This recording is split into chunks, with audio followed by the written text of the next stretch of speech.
Welcome to New Jump City, everybody, where we recap the week in American and Japanese sequential art. I am your host, Christian, the unbiased king.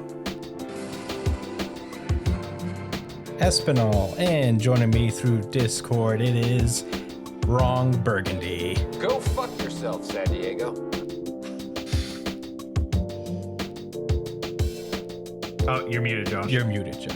Oh, you're muted. Wrong. Hello, Chris. This is indeed Wrong Burgundy speaking to you live from not San Diego, but New York City, Harlem to be specific. Yeah. And I was wrong. It's big of you to admit Wrong Burgundy. Also joining us, it is Wrong Burgundy.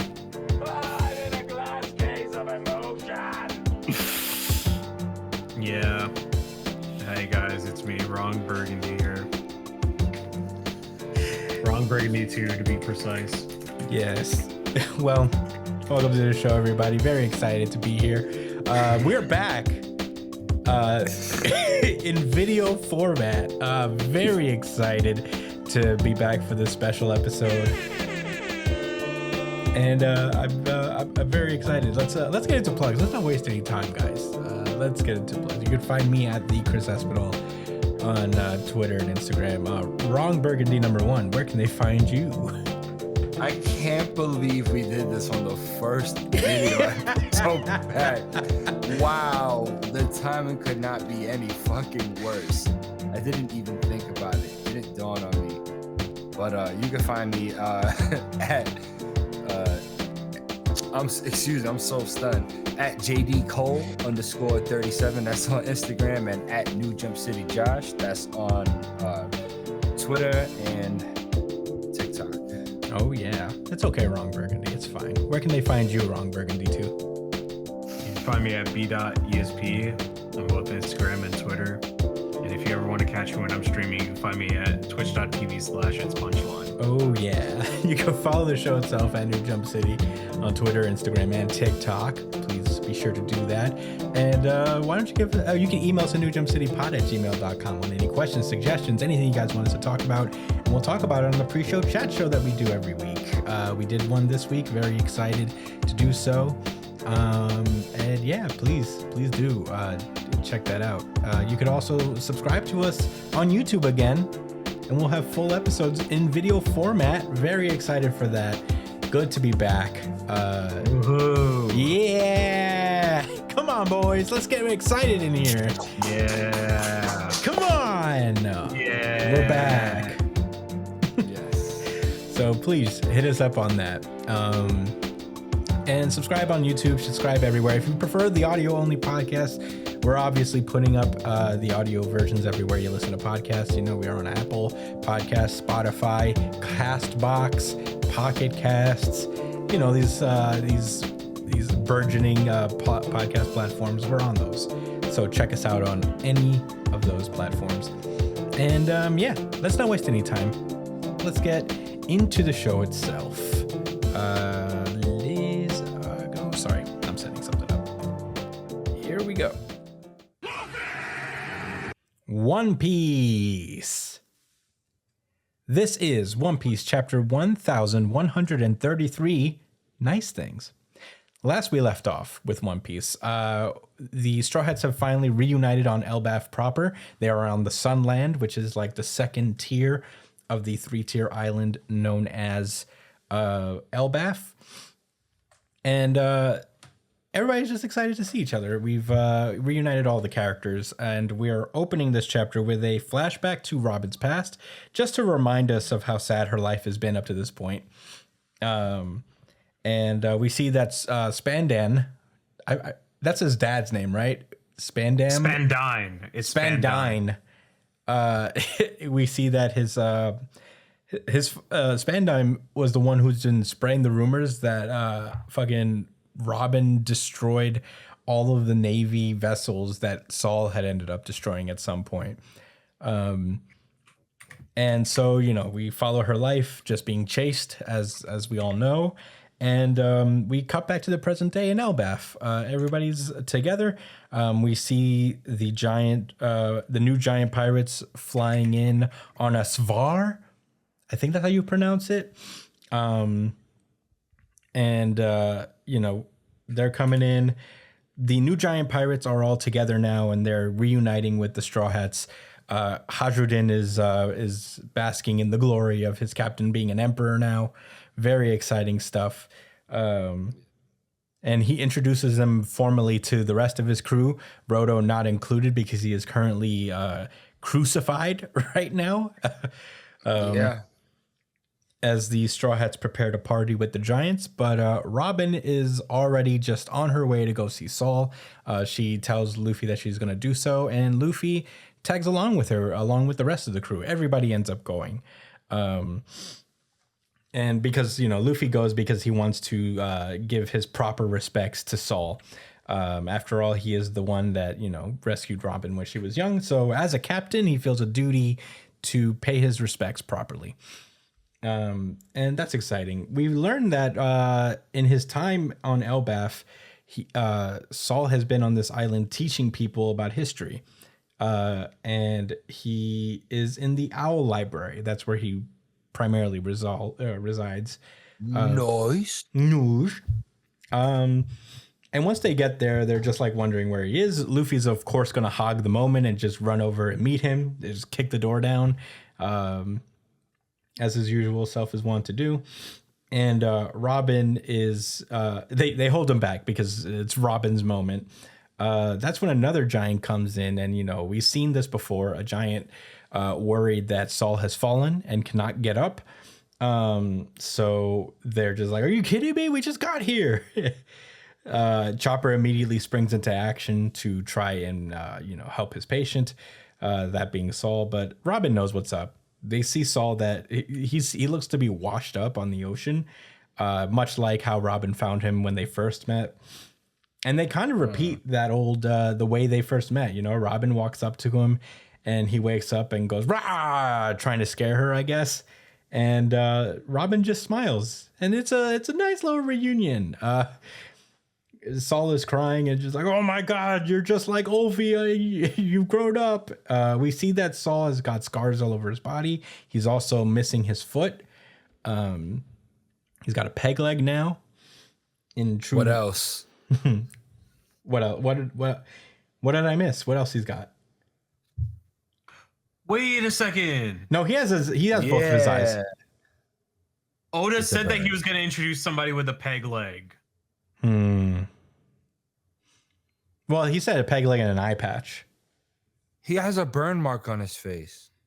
The man marked by burns? You think it's him? Dereshi. It's actually Dereshi. Marked by flames. Thank you very much. Yeah, he's marked by a flame.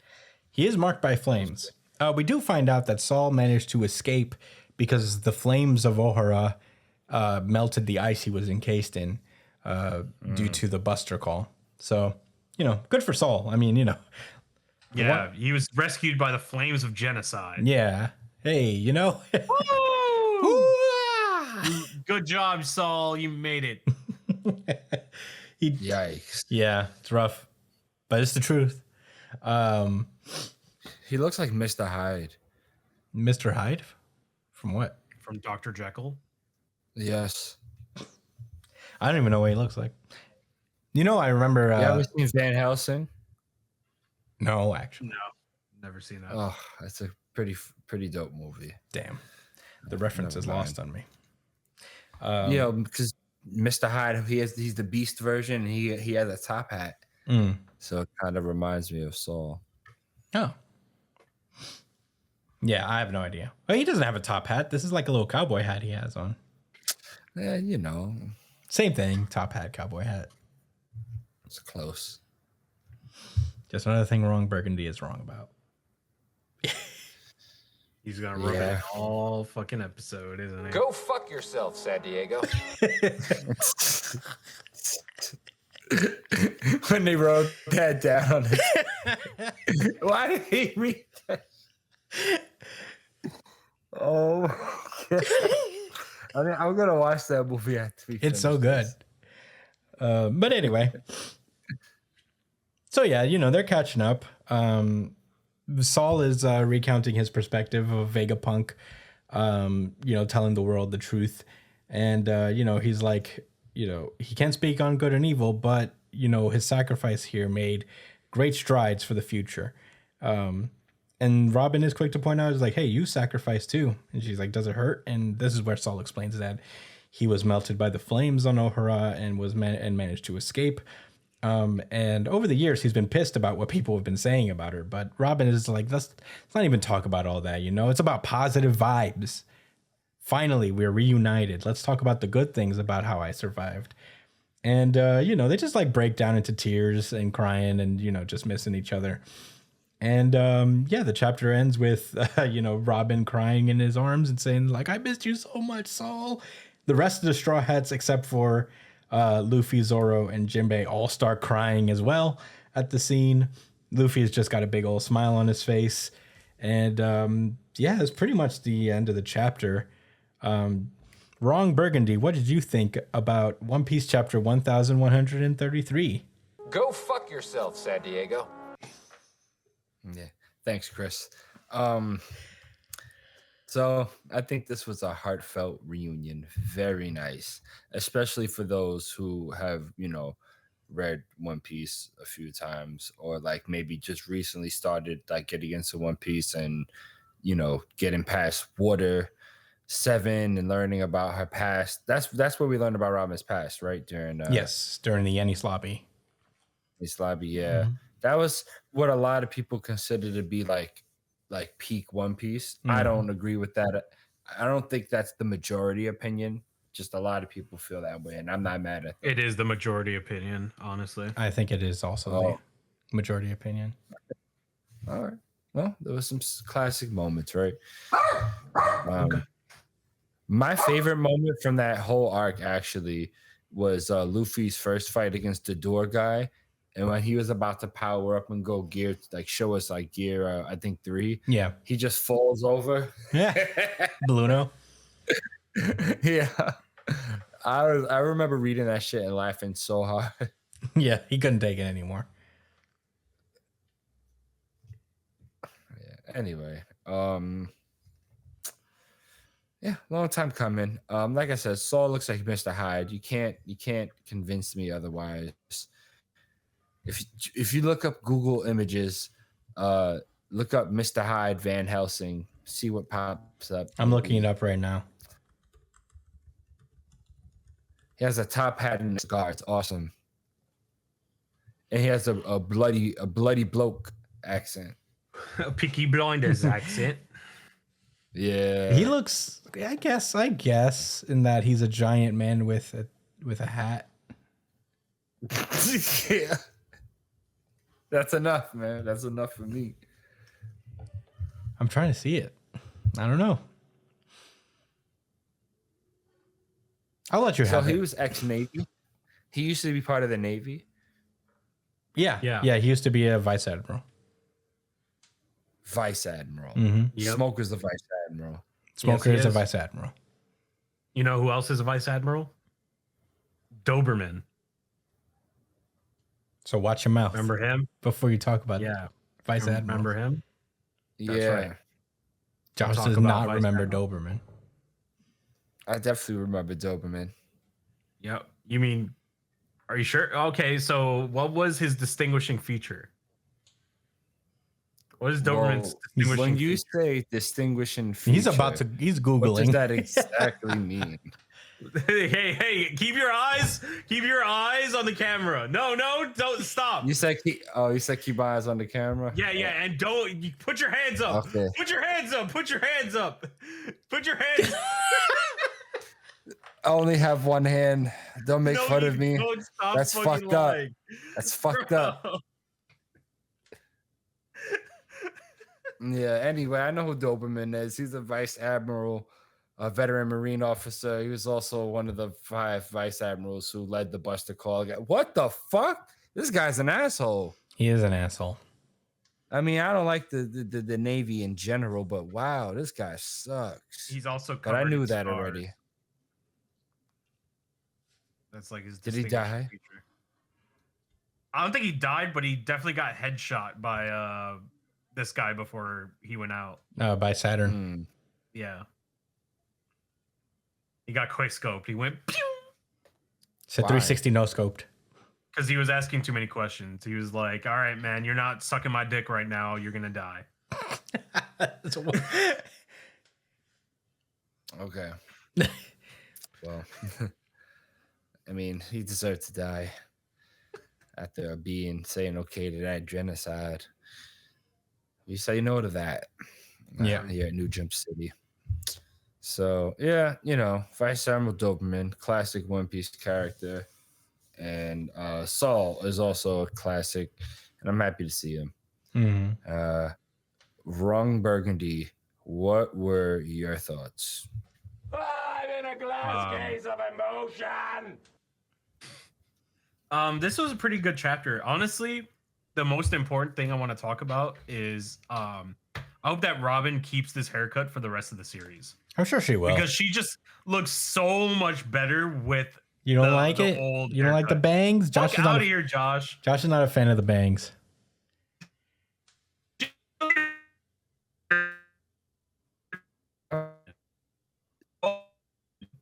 I don't like how Oda draws them. What do you mean? She looks so perfect with this haircut. It just makes the character. You know what I mean? So nice to see her like this. Out of all the people who had like a time skip character design, like redesign, I think hers took her away from like what the character looked like before the most. Like with the haircut, like the hairstyle change, you would forget that it's Robin sometimes. You know what I mean? Yeah, she just had long black hair, right? Mm-hmm. Yeah, but the hair that she had, her hair is like pulled back into a bun or something. She looks like she could be like another. Yeah, Robin. time skip. Robin had her she just got rid of her bangs, and her hair grew longer. Yeah, keep the bangs. She had like shoulder length. Makes her stand out. She had like shoulder length bangs, and now she's longer hair bangs. Oh, Also, I see. So it's like a combination. Mm-hmm. Combination. So you see the chapter where the page where he's on the water and he's like face down. Mm-hmm. Yeah, dead. So doesn't her expression here kind of feel Chica-esque? From World Trigger? Yeah. Yes. Yeah. She's very Chica coded in this. She's got a big old smile on her face. It's her eyes she too. She has that like V smile that Chica has. Yeah. A like bland expression. Yeah. But yeah, those are my thoughts. It's just crazy how her hairstyle changing just brings me back to before the time skip. Like it's insane. It makes me feel like her face was drawn differently before this, before the hair change. It's crazy. Well, she's wearing a little black dress like she did when she was younger. That's funny. Oh, she really wanted to dress the part for Saul so he'd recognize her. Yeah. But those are my thoughts. Chris, what are your thoughts? I like this chapter quite a bit. I mean, it feels like, this it really wanted to give the space to Robin just reuniting with Saul. So it felt like not a whole lot happened in this chapter in terms of plot, but it was just kind of emotionally preparing us for this moment and giving it the right emotional space there. But yeah, I'm glad Saul's alive. Like Robin's been through so much, so whenever she's like genuinely happy, it's always kind of heartwarming in a sense. But yeah, I don't have much to say in regards to this. Very heartwarming. I felt a little feelings welling up, but I think that's what this chapter was all about. Getting the feels ready, getting in the feels. I'm wondering what Saul now knows, because he rescued all of he and the rest of the Giants rescued all of the documents that were on Aura. So he probably knows. They got all of it. Yeah. So like a good majority. I think everything. I think they managed to save everything. Wow. So we're about to learn about the entire world. I mean, yeah, Saul knows as much as the people of Ohara knew, which was a lot. I'm honestly shocked that they got away with this fucking robbery, like highway robbery. They came in, genocided, and they still fucking like slipped through the cracks. You know what I mean? Because you can't stop truth. Mm-hmm. Yeah, and there's probably light shines brightest in the dark. There's probably certain giants that also know, because Saul's been teaching them everything. Yeah. So they have to be young giants, though, right? Maybe. I mean, he could just be running an overall class. You're never too old to learn history. Yo, I wonder how shit is about to turn up. Yeah, I'm wondering what the conflict's going to be. You know it's going to get fucking insane. Like Oda's arcs are like Crash. What? You know what I mean? Bandicoot? You know the movie? No. Oh, the movie Crash? Wow. I was like, what the fuck does Crash Bandicoot have to do with this? I would love to know where this is going. I would not have compared Crash to One Piece. Nah, I meant the movie Crash. I know. Oh, you said you wouldn't? I don't know how you would compare One Piece to Crash, but I'm glad to because hear. of how everybody's storylines converge, basically. You get all these different perspectives. We have to crash into each other in order to feel something. What was that? What was the story? So people are almost intentionally crashing into each other so that they feel a car crash or something like that. Damn, that movie was that movie stunk. Yeah, how everybody's actions affected everybody else, like had a ripple effect. It was, One Piece is definitely different from it. But yeah, I'm just saying, like One Piece is like Crash but better. Yeah, One Piece is like Crash if you don't require people getting into serious car accidents in order to reunite. Why are you insulting my favorite movie of all time? Is Crash your favorite movie of all time? No way, Brian. Anyway, is that moving on to the next series? Is that I've never really watched it. I'm kidding. I'm kidding. You might actually really like it. It's a really good movie. It won the Oscar. It was Best Picture. Dare I say, a cinematic masterpiece. It won an Oscar. It won Best Picture of its year. Well, it can only be counted as a cinematic masterpiece if it's used as material for teaching in a college course. I believe I've watched it in college, but I don't think the majority of people see it as good as that. Yeah, well, it's a cinematic masterpiece. Crash is a cinematic masterpiece. You heard it here first, folks. Cinematic. Yeah, I don't have anything else to say about One Piece. Do you guys want to move on? We're moving on. No, I don't want to move on yet. I didn't hear the laugh, bro. What laugh? Oh, okay. You want me to do it?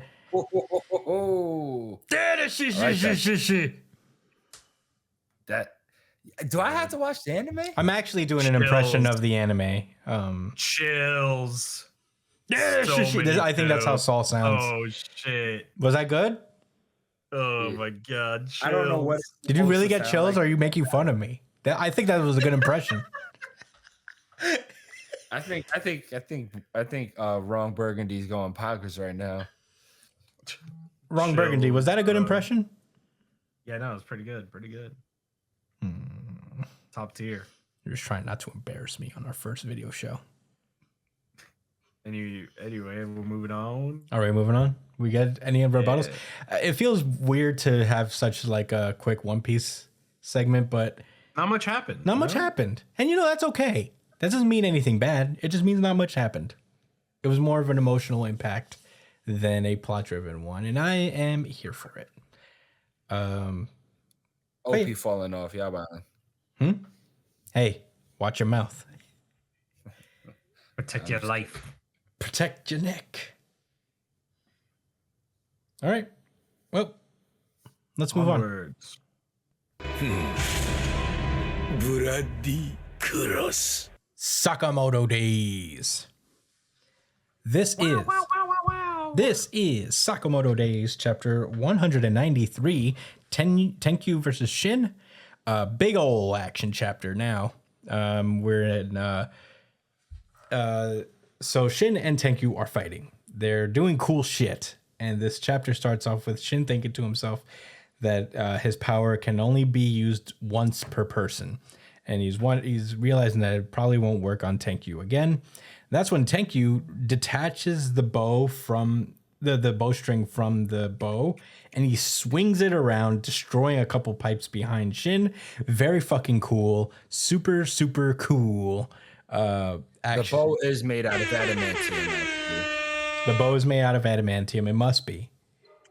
But after he destroys the pipe, some steam comes out, and Tenkyu thinks he's slick. He's trying to hit him from behind, but then Tenkyu does like a leaf hurricane or whatever the hell. What was that one? The flying lotus or some shit.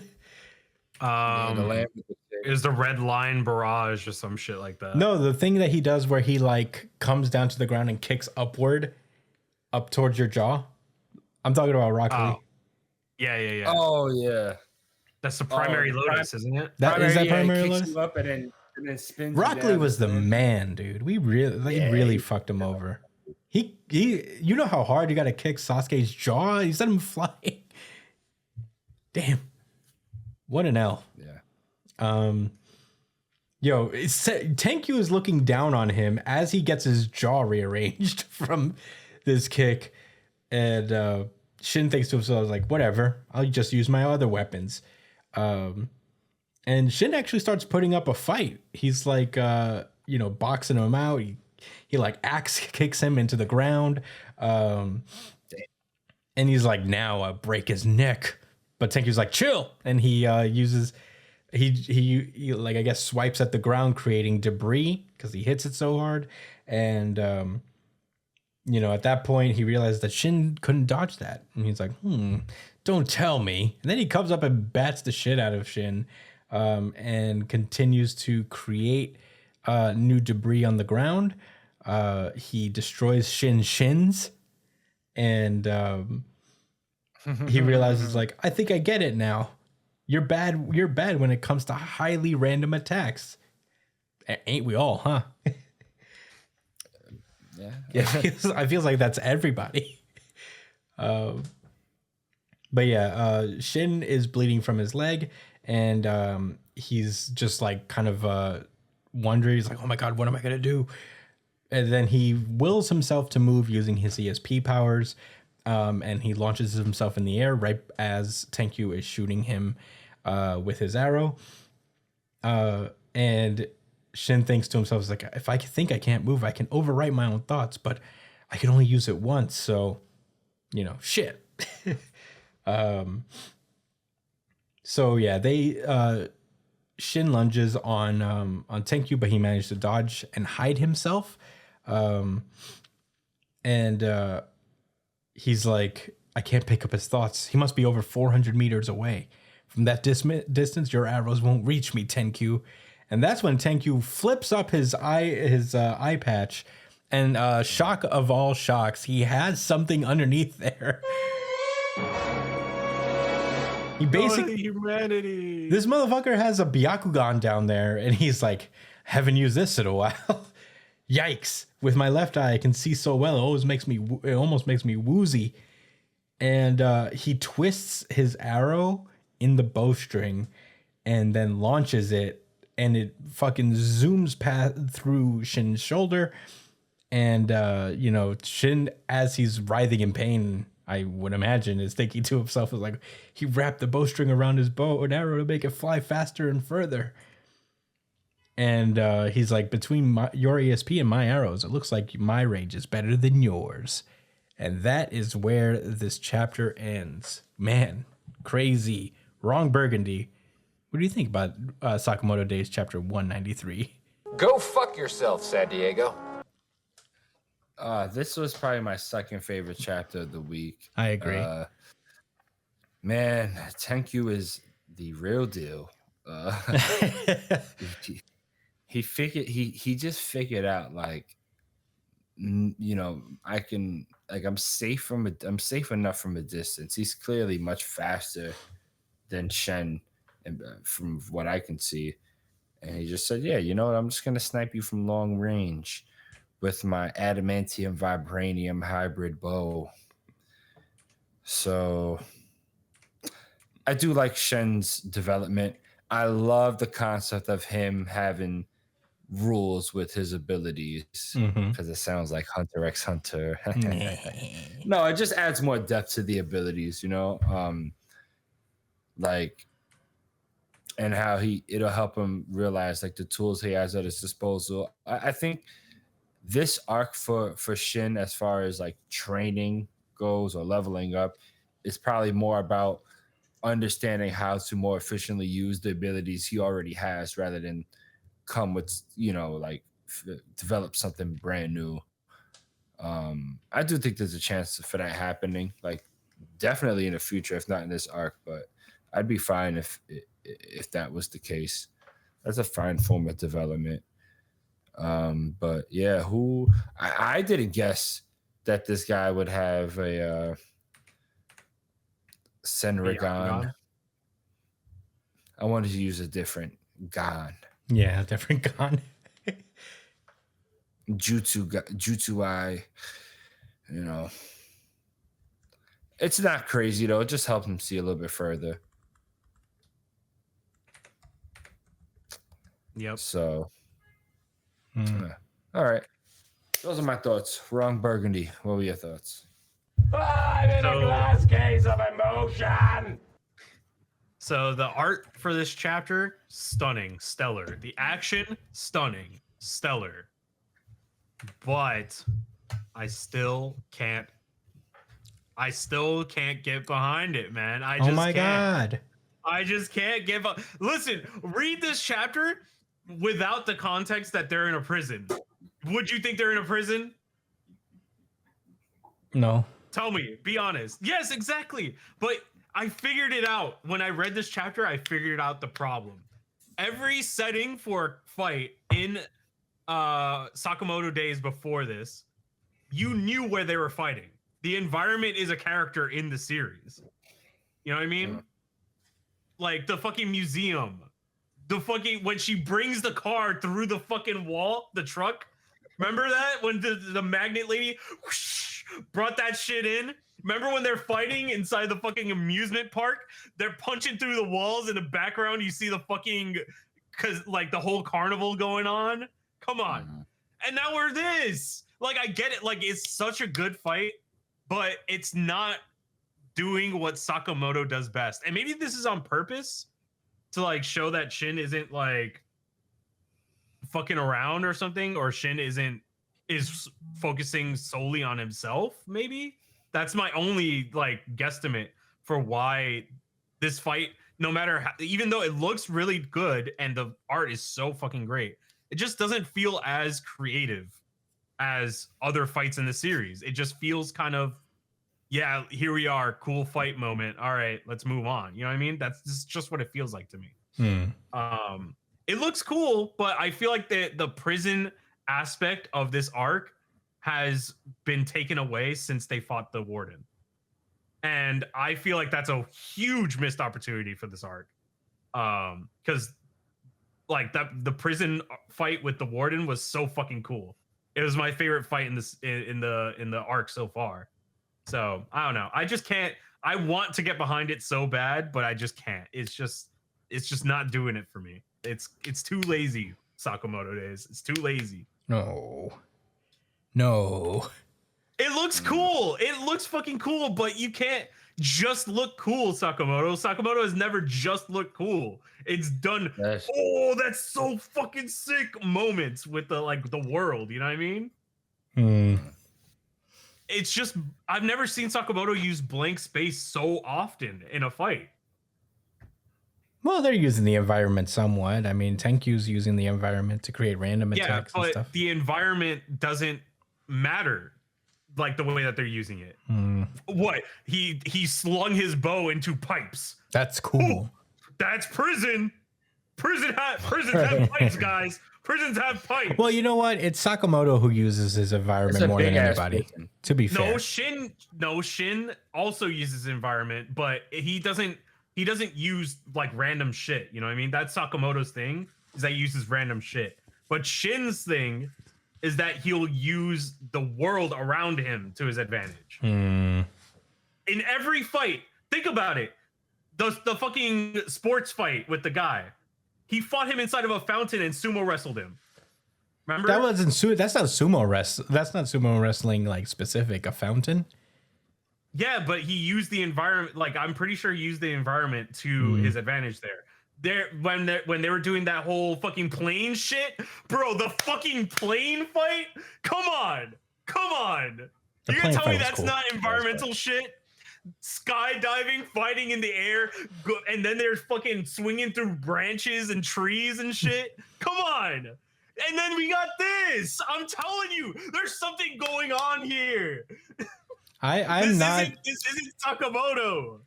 I am not as put off by the lack of environmental fighting, because I think the fight scene overall is still awesome.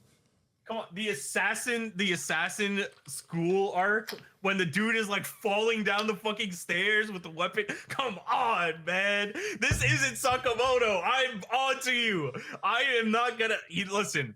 I'm a big Sakamoto fan, and that's exactly why I'm not gonna let this shit slide. I expect better from this series. All right, I expect better. My dog is scared because I'm say hello to Lucas, everybody. You're pogging off. He's pogging off. I'm crashing out. Crashing the fuck out.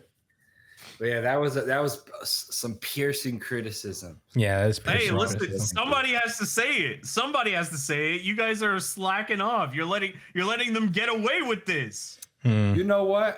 I'll say this. I haven't thought about it like you did. I won't say the same for Chris, but you brought up a good point. And you know what? It could be a little bit better, like the quality of the fight. And that's not even getting into perhaps like the pacing or like how like the sequence of events turns out. It's just a matter of like, wow, this could look a lot better. This doesn't have the Sakamoto feel. But this Shin's being an edgelord right now. I thought of all people you'd appreciate something like that. No. Have you outgrown that? It's not that I've outgrown it. I just feel like I would like this arc a little bit more if it had that Sakamoto flair to it. That's all I'm saying. I think it's been pretty flair Sakamoto. No, it's too straightforward. Shin has never been this straightforward. And I think maybe that's the point. Is that he's acting out of character in an attempt to like be something more than what he is. But I'm pretty sure maybe that's the point. Maybe that's the point of the arc, and I'm tripping. But I'm telling you, this is very different. This is a very different fight for Shin, series-wise. Like, Shin does not... This is not a typical Shin fight. This dude has so much swag in his environmental fights. It's almost like he's a prisoner in his own mind. Because he is in prison. Wait, maybe I'm cooking. Maybe I'm talking myself out of this. Maybe Sakamoto has been cooking, and you just weren't intellectual enough. Wait. Next chapter, I'll give it one more chapter before I write it off. Okay, they have to really fucking cook here. I think they have to really fucking cook. Because if they prove me wrong next chapter, and it's something like this is on purpose, that's the reason why it's so different, then fine. I'll accept that. I'll take the L. I'll be wrong Burgundy for another week. But as it stands, this ain't my Shin. This ain't my Sakamoto Days at the moment. I wish I could like it. All right. Well, Chris, what are your thoughts? I think you're being a little hard on it. I don't feel quite as... I see your point to some extent. I mean, it's not the most bombastic Sakamoto conflict we've seen in a while, but it is still up there, I find. I think it still like has that absurdist flair that it does with his fight scenes. I mean, the guy has a Byakugan. I don't know what else you want. It's just too much of an open. I don't know, man. It's just too open. It's an open world. I mean, it's a prison. They're not just gonna have shit lying around. Yes. What do you mean? It looks like they're inside of a fucking auditorium. They're not in a prison. Well, it's a different kind of It prison. looks like they're in an underground sewer system, not a prison. Yeah, I don't know. I feel like the bottom level is where the fewest criminals are. So they'd be like, hey, let's make the shit big for the fuck of it. Am I right, guys? Yeah. No. But I could be come on. wrong. I don't know. Be a little creative. I think you're being a little harsh on it. I think it's better than you're letting on.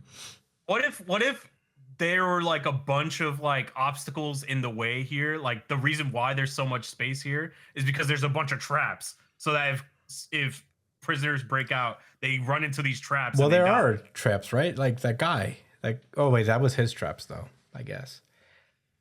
Make the environment a part of the fight. Come on, get a little creative. I see your point, I guess. I still think you're being a little harsh on it. They're missing out on the prison aspect. They're missing out. Maybe there's going to be more. I mean, like now that Tenkyu's going to be hiding out in longer distances, there's probably going to be more use of it. Maybe. Yeah, I'm hoping. You guys are both petting your pets here. My pets are in the other room. I can't do it. It's unfair. Well, Coco just pulled up to me. I'm Huge fan of Coco. Cinnabon's usually in this room when I'm editing, but she's chilling watching TV. Can you repeat that, Brian? Lucas trying to calm me down from getting mad at Sakamoto. Yeah. He's your emotional support dog for the episode. Yeah. I think this was also my second favorite chapter. I just enjoyed the fight so far. I think it's just like still, it's obviously not the greatest or most like creative fight yet.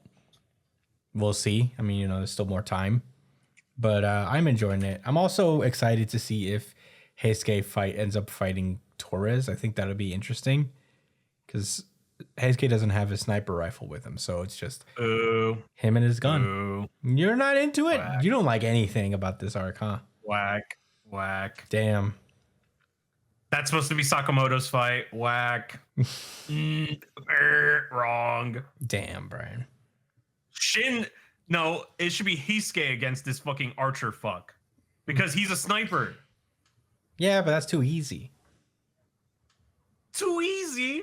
Shin is over here fucking diddling More around variable. doing I would've some liked fucking Shin to fight nonsense. him. Well, That's what I thought was gonna Heisuke's not happen. always going to be up against Heisuke. snipers, Yeah. So he's just gonna go up against a dude who literally has no fucking place in this prison arc. We don't know why he's there. We don't know why know, he's man. there. Maybe he's there for a reason. Oh man.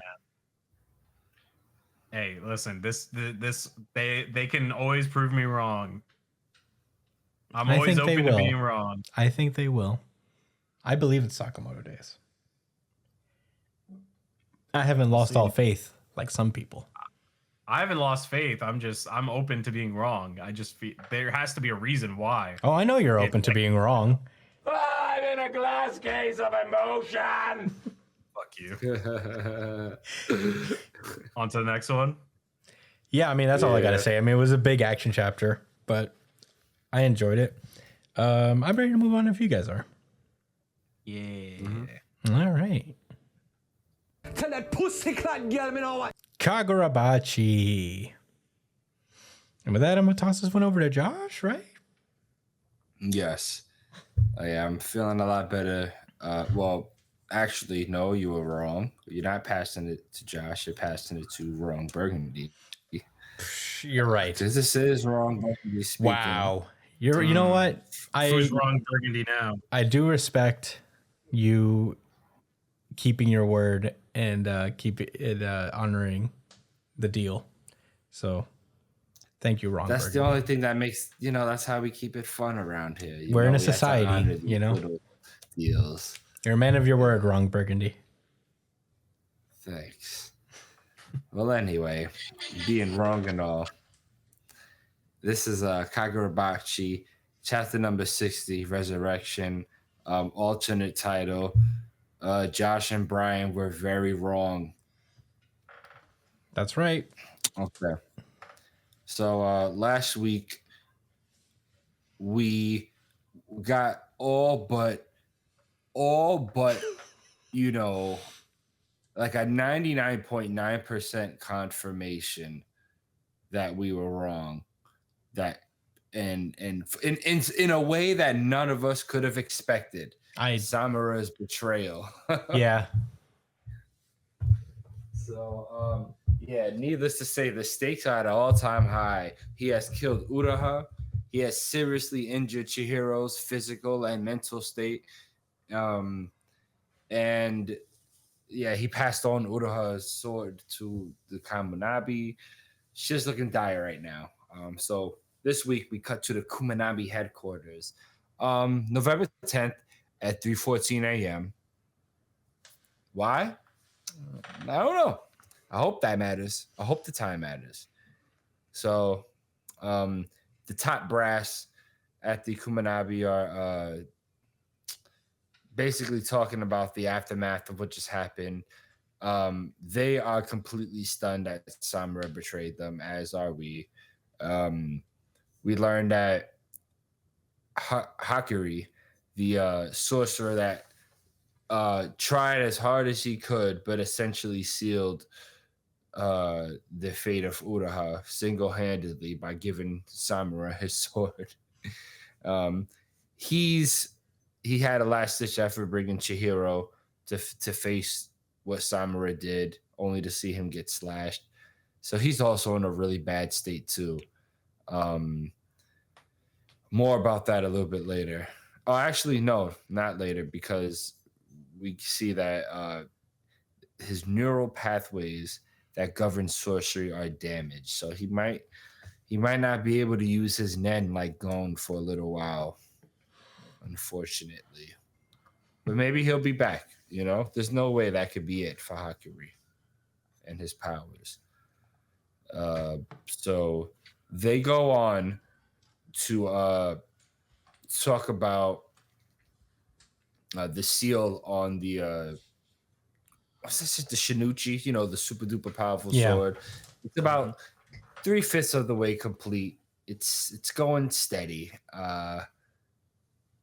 They're saying now that we can't depend on Hakuri Sazanami to transport the swords, should we consider using the Shinuchi? And one of the guys is like, hey, whoa. Well, hold on now. Did you look up at the sky? So he confirming our fears that is in fact not a metaphorical description of his ability. There is in fact a giant owl eye in several places around the city or Japan. I'm not exactly sure how far its reach is, but that's insane. There's like maybe a few per city or per town, and he can detect spiritual energy. They go on to say that, like, you know, because it spread so thin, Samura, that is, in his owl ability, could probably his design is probably only meant to detect the use of the enchanted blades. What do you call it? The enchanted blades, yeah. I guess specifically, yeah, for the Shinuchi, and I guess for Chihiro as well. But they basically come to the conclusion that they should leave the Shinuchi as a last-ditch effort and try to just shore up their defenses and ambush them. We cut to Chihiro. He wakes up in the bed. He's alive, physically.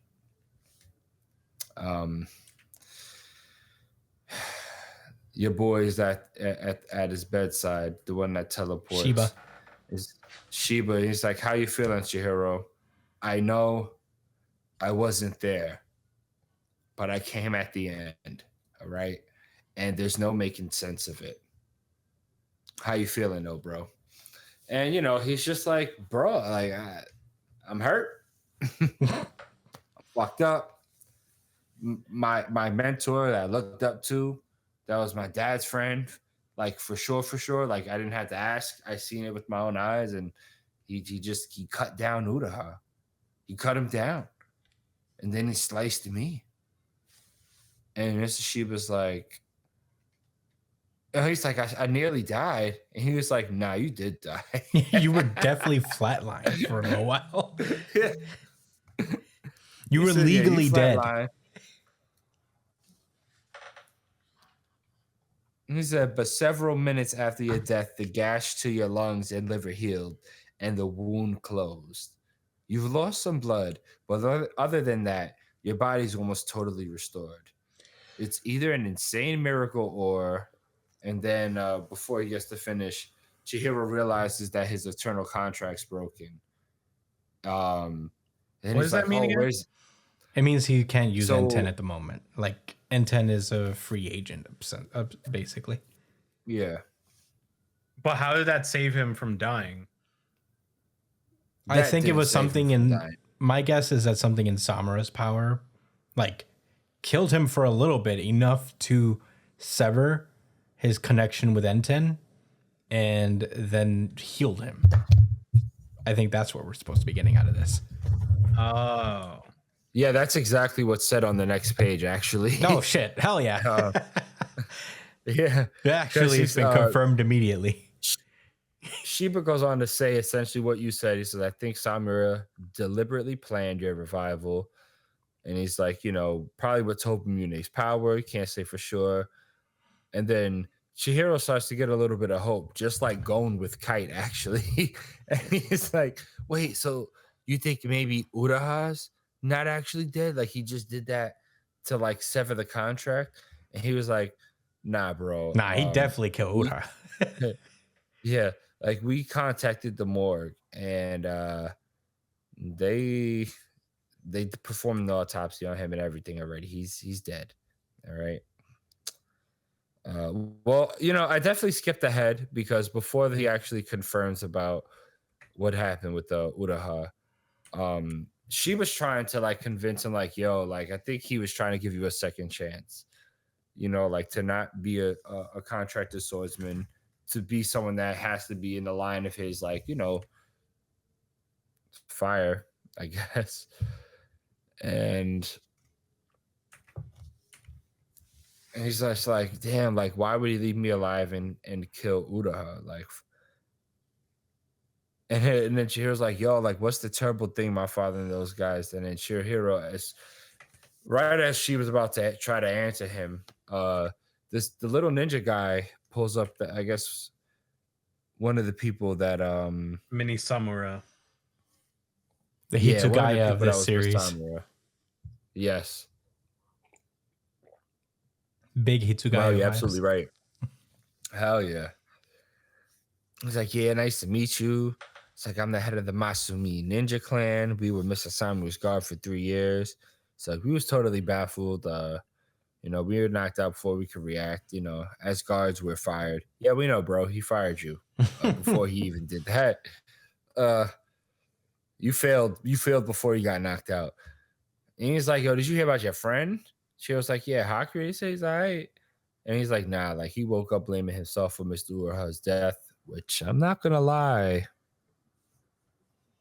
How could he have known? Come on, how could he have known? I mean, that's not what I'm saying. I'm not saying that he planned his death or nothing like that, but he threw the layup. You know, sometimes when you playing back, he threw a pick. He threw a pick six. That's what happened. He had good intentions on that pass, but unfortunately, the defender picked it off and took it the other way. But Went no, all the way home. No. Essentially, what happened was he threw a layup for his teammate. His teammate caught the ball, dropped to the ground, and then ran to the other hoop. Like, how are you supposed to predict that? Yeah, that's like, yeah, all right. Like throwing a pass to your wide receiver, and then he's like, actually. Then he takes off his jersey, and it's the other team's jersey. Yeah, I know it. Exactly. Like, what? How are you supposed to handle that? Actually, I'm quarterback's a like, corner for the other "What?" team. You've just been intercepted. Yeah. Yo, if that was Dak, he'd be like, are you fucking kidding me right now? That's how Dak plays. He plays as if that's happened to him constantly. was like, wait, you weren't on my team? I swear to God, you were blue and white. No, wrong team is a Giants player. Yeah, shit, I forgot I was a Cowboy. Aw. Nah. See, I'm a good sport. I love the Cowboys. Dak's my guy. But Oh, you know, have no choice but to be a good sport. You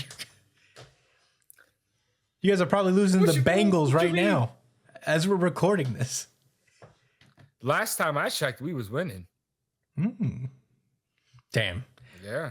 Damn, the Bengals can't stop shit, huh? They're defense. No, Anyway. they went back up. It's 14-10. Okay. No spoilies. I'd like to watch it later. Oh shit! Damn. Okay. Well, you don't know what time that's at, so That's fair. Oh no, the Giants lost. That's fine. Anyway, continue, Josh. Oh, sorry. Wrong Burgundy. yeah, we went on a tangent, huh? Anyway, the Hakari begged this kid, the ninja guy, to look after Chihiro because he can't use his powers, and he had promised that he'd stay to the end to help. So he felt bad. So he's like, until he's back on his feet, we want to do everything in our power to resolve this. All right, Chihiro. And Chihiro's like, was Mr. Uraha really killed? And that's when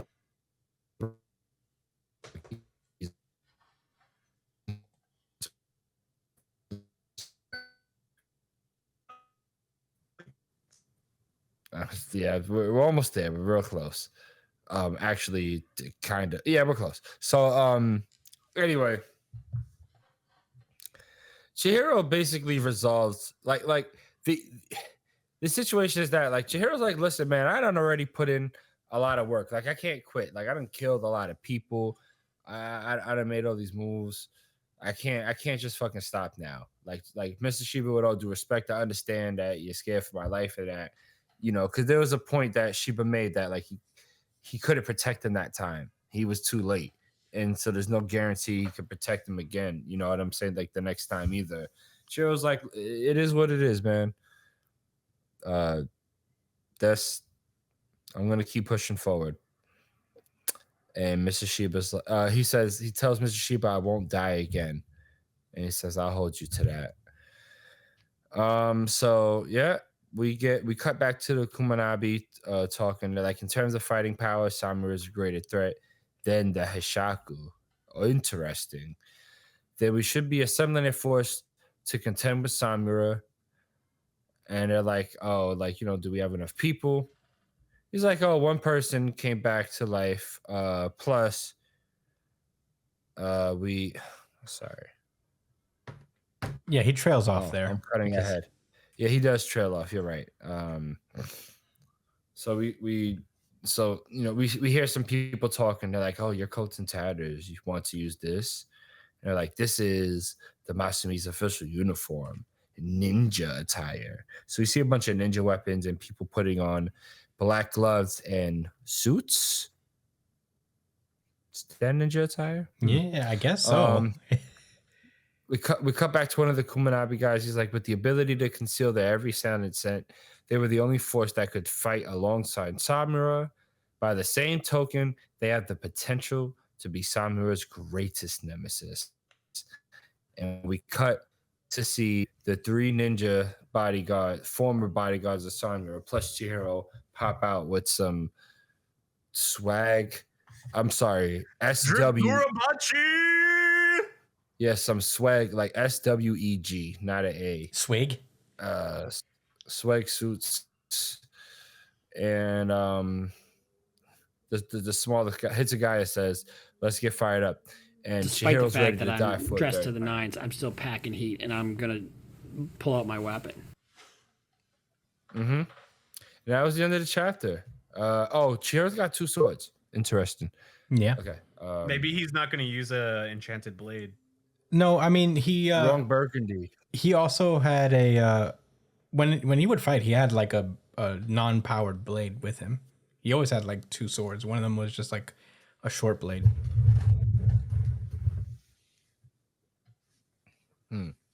Well, wrong Burgundy. Would you like to give your thoughts? Yeah. I'm in a glass case of emotion. Uraha's not dead. Wow. I'm just gonna fucking put that out there. That's a He's not dead. bold prediction to make on this episode. He's not dead. He's not dead. Hey, I don't know what to tell you. He's not dead. He's not dead. This chapter proved that he's not dead. If his soul is not in his body, does that mean he's dead?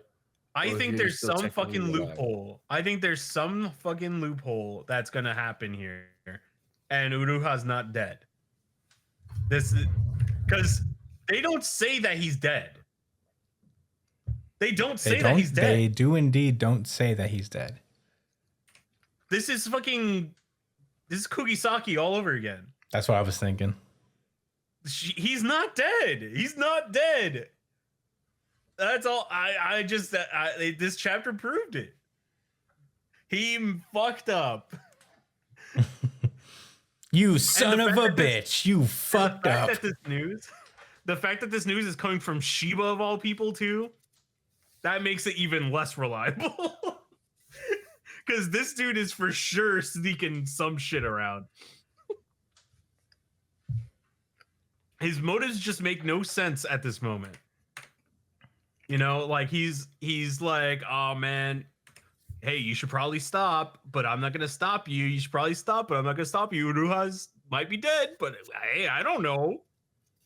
I I mean, I have a rebuttal. All right, what's your rebuttal? I mean, the way I see it is there was a very simple reason for why he left Chihiro alive. He wasn't one of the original swordsmen.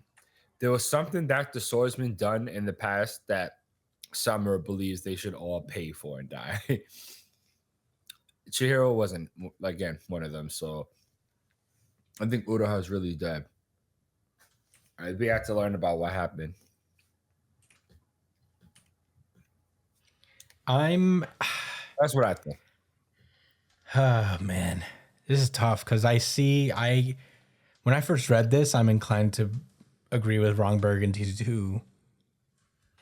You know, I was thinking the same thing because like they didn't explicitly say that Uruha is dead, and one of the rules of storytelling is, as an audience member, is that if they don't explicitly outright show you that a character is dead, then you can count on some possibility that fucking guy's alive. He left the door open. I'm sorry. Hold on. Guy. All right, look. I'm not saying this confirms it, but they literally did say he died. They said he has an Chihiro died autopsy. too, but we've seen Chihiro. No. They said that both of them were dead. Yeah, we only seen Chihiro come back to life. Well, Shiba said So specifically. He did say he died. Shiba said specifically that he's been trying to gain access to the autopsy that they've been performing, but he has not been able to do so because they're so heavily like guarded about that kind of stuff. So we don't know for sure. I mean, I feel like there is something of an intentional door being left open. But that's where I agree with Wrong Burgundy number 1 in that I feel like, you know, like the thematically, I don't see Samura like holding back and not killing Uruha because that's his whole goal. That's his end goal, if you will. He's gonna come back, but not at the same capacity. He wasn't spared. He's probably gonna be something else. Is my guess. The Kamunabi are gonna make him into a living weapon. That's my theory. Because I think they have the capacity to do that. I don't know. I'm starting to think that like similar to Flame Bone. Why would they say I've been trying to see his autopsy, but there's no time? You know, they like he's trying to negotiate. Yeah, you're right. That's weird. I'm telling you, there's something I think. Yeah, I'm not one over, but I'm suspicious. I'm sure that he's dead by like the conventional means, but I'm pretty sure that he's gonna be back in the same capacity that Flame Bone exists with the Kamunabi. Yeah, I mean, there's also like the as a weapon that they use. they've also introduced the concept is that you can die for a certain amount of time and be revived. Like you can have your connection severed through some kind of death of some sort, like even a temporary death, as Chihiro did. So I think like when Samura spared Chihiro, he was giving him an out. He's like, "Hey, you're not involved. You weren't there. You weren't one of the original guys. So I'm giving you a chance to leave, to bail out of the game." And Chihiro, of course, would take it back. But I don't think he would do that for Uraha. That's the thing. That's what's tough. Because it wouldn't make sense if Uraha's alive. It wouldn't make sense if it was on purpose, and it feels a little convenient that it was an accident. I don't think it. I think Samura killed him. I'll say that much. I think Samura killed him, but I don't think this is it for Uruha. Also, what is the panel? What is this panel of when he's talking about his like Uruha's forensics autopsy or whatever? What are they showing here? I think that's the room where they're performing the autopsy. It's Dude, a Japanese autopsy room. They're making him into some fucking zombie ass motherfucker for sure. I mean, it's a possibility. Sure. I mean, anything's a possibility in that case. I think they're definitely cracking the door open a tiny bit. This does have huge Nobara vibes. Because that's the same Spidey sense I felt when I first read this. It was like, I'm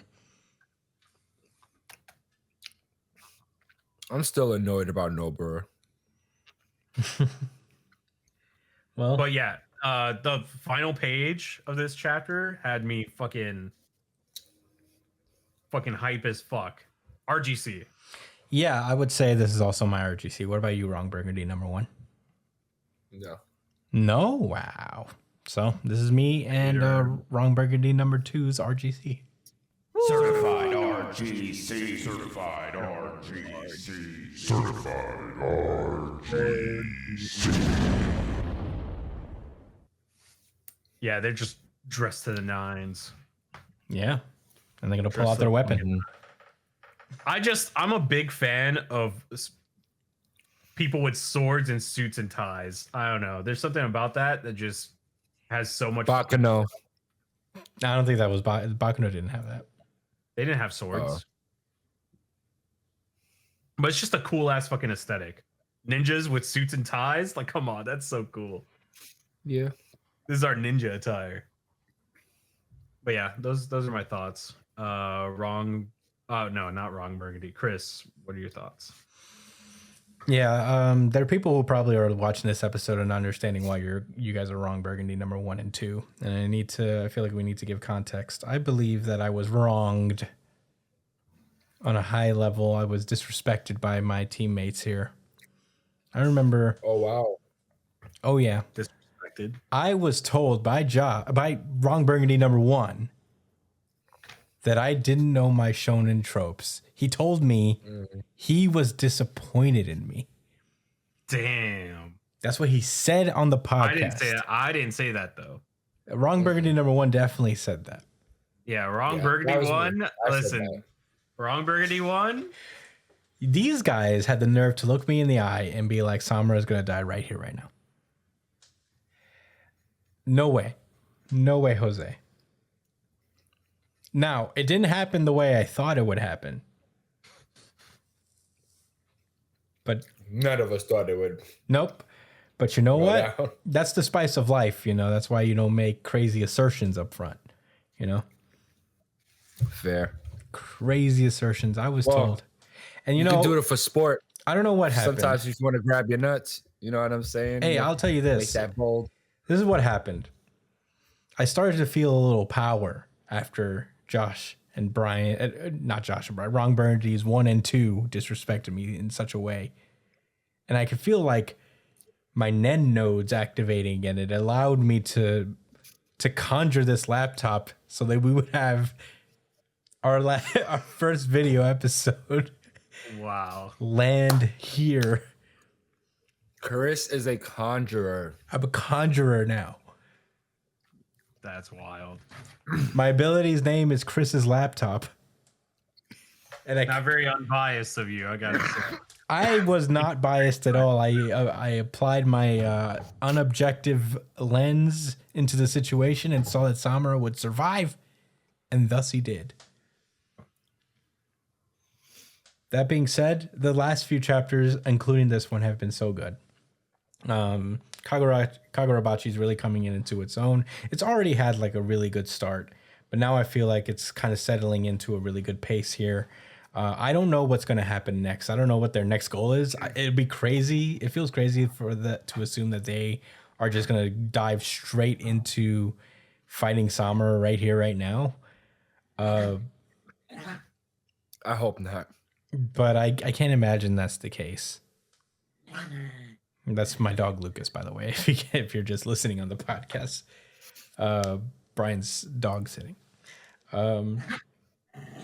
But yeah, I'm enjoying Kagurabachi. I really thought this was the best chapter of the week for me, just because it still like shows why Chihiro is like a really good main character. Is that it's not just like this kind of plucky shonen attitude. It's this representation of like what shonen has become, which is like a little more of a realistic and pragmatic main character, just kind of being a little more mature and taking responsibility for how far he's come and the price that he's paid to get his vengeance,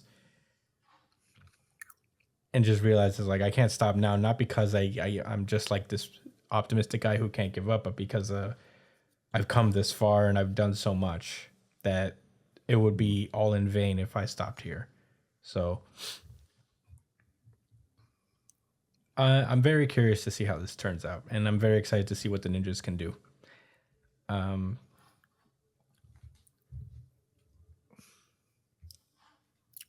They've also mentioned. I'm so about the ninjas. Yeah. They've also mentioned that like they've hidden the other swordsman again. So we don't know. They've managed to hide. Oh yeah, they mentioned the sushi guy. Yeah, I forgot to say that. They specifically hid the sushi restaurant somehow. So I don't know what that entails. I don't know if they like did like a pocket dimension thing where they hid him away, but I'm looking forward to meeting these other characters. I feel like we won't for a minute. But hopefully we do very soon. But those are all my thoughts on Kagurabachi. Wrong Burgundy number 1. What did you think? Right. Almost forget that I had to get some thoughts myself. But Go fuck yourself, San Diego. Dude, that go fuck yourself feels so fucking targeted every single time. it sure does. I don't know what you're talking about. It sure does. It sure does. Well, anyway. I don't have much really else to contribute because we said a lot already. You also covered the wrong Burgundy. You know, what I'll say is my piece on this, which is that I was right in one aspect. I was wrong on who it was, but I knew someone was going to die. And I think after I came to that realization, I was never fully confident because I understood it was a coin flip. That's at that point is when I was saying to you, Chris, I was conveying false confidence, to be honest. But I was telling you, your salvation is through Uraha, like dying instead, and it ended up being true. Yeah, That is just a That cope. ended up being true. You can call it that. That's fine. That's fine. I'm not calling it that. The universe is. Okay. I can't believe you're making excuses right now. I'm not making excuses. I'm just telling what. Listen, you were right. I said Samura was gonna die and I even tried to give reasoning because he was like some type of mentor figure to Chihiro on how like that would suck to lose him again. And it seemed like, and he was already so skilled, so it seemed like, oh, Like he can't stick around too long because we got to let the other characters develop. Even Uraha, who's not as strong as him, probably could grow more, get stronger, and man, the whole situation fucking flipped. So I think you said it really well. Yeah. Yep. You're right, Chris. I was very wrong. I was wrong. And I think you said it really well when you was like, you know, it's tough to make bold claims like that because you never know how things will switch up on you. Bold claims, And it really did. I was underselling it. You guys were making victory laps before anything even happened. I disagree with that. I just was being confident and having fun with it. I want, at least for me, I can't speak for Brian's side. Man, isn't it crazy that Hakuri got nerfed? Yeah, Kind of had to happen, right? I guess so. Yeah. Yeah. He's been going through it. The guy has like nerve damage probably or something. He's got like literally brain damage. He's got CTE now. At this point, he's got to throw him in jail. He's got like wizard CTE. Another prison arc. Yeah, they're gonna arrest Hakuri for conspiracy. Nah, they're not. They're not. Mm-hmm. Well, what did you think, Wrong Burgundy number 2? I already did my thoughts. Did you? Oh shit. Yeah. Well, moving on. Well, shit. I guess so. Right. Well, that was it for Kagurabachi. Really good chapter. The really good chapter, I would say. But that's enough. We can move onward from here. Hunter. With that, I'm going to toss this one over to Wrong Burgundy number 2. All right. Can I interrupt you for a second? Because I wanted to bring something up before I forget. So check this out, right? So this is a personality description for conjurers in Hunter x Hunter. Conjurers are typically high-strung or overly serious, stoic, and nervous. Me? They are often on guard as to be cautious. They are very observant and logical, rarely falling into traps. Being able to analyze things calmly is the strength of conjurers. Wait, no, there's a problem here. You want to know what the problem is? What? Christian's not left-handed.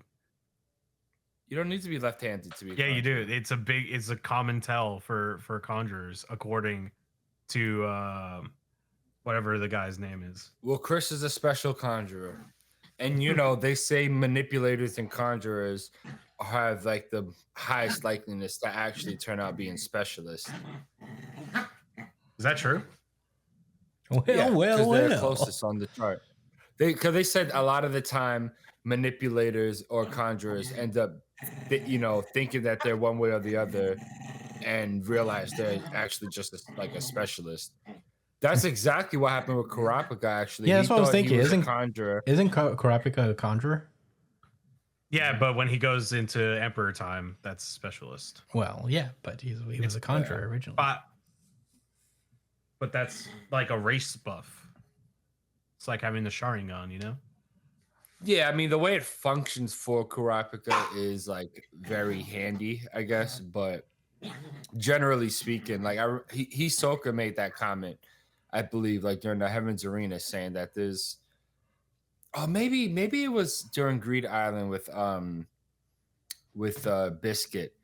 I think it was with Biscuit, which she was explaining like the Nen types and which ones are like, pair up better or whatever. Like she got more in depth and said there's times where manipulators and conjurers, they either waste their potential because they're actually a specialist, but they don't realize it, or they're just like more likely to be a specialist.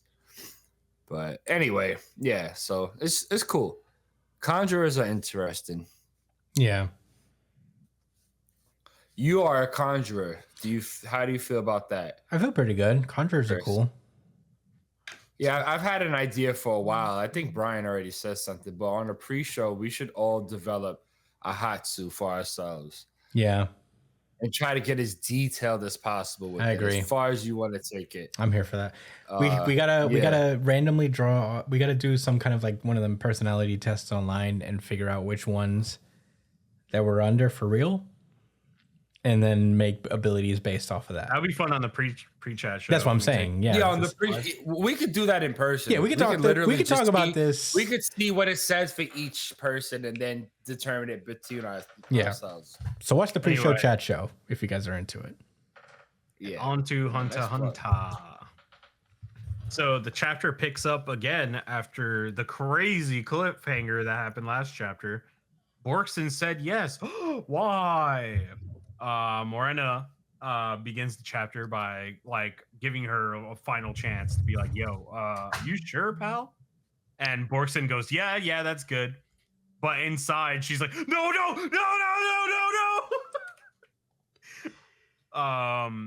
And shit, fuck, damn, shit, fuck, damn.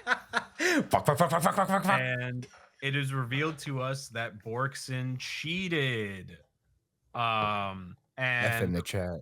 Morena deduces that it happened after she used a deal card when she stopped the shuffle, and she left a mark on the return card, which is essentially cheating.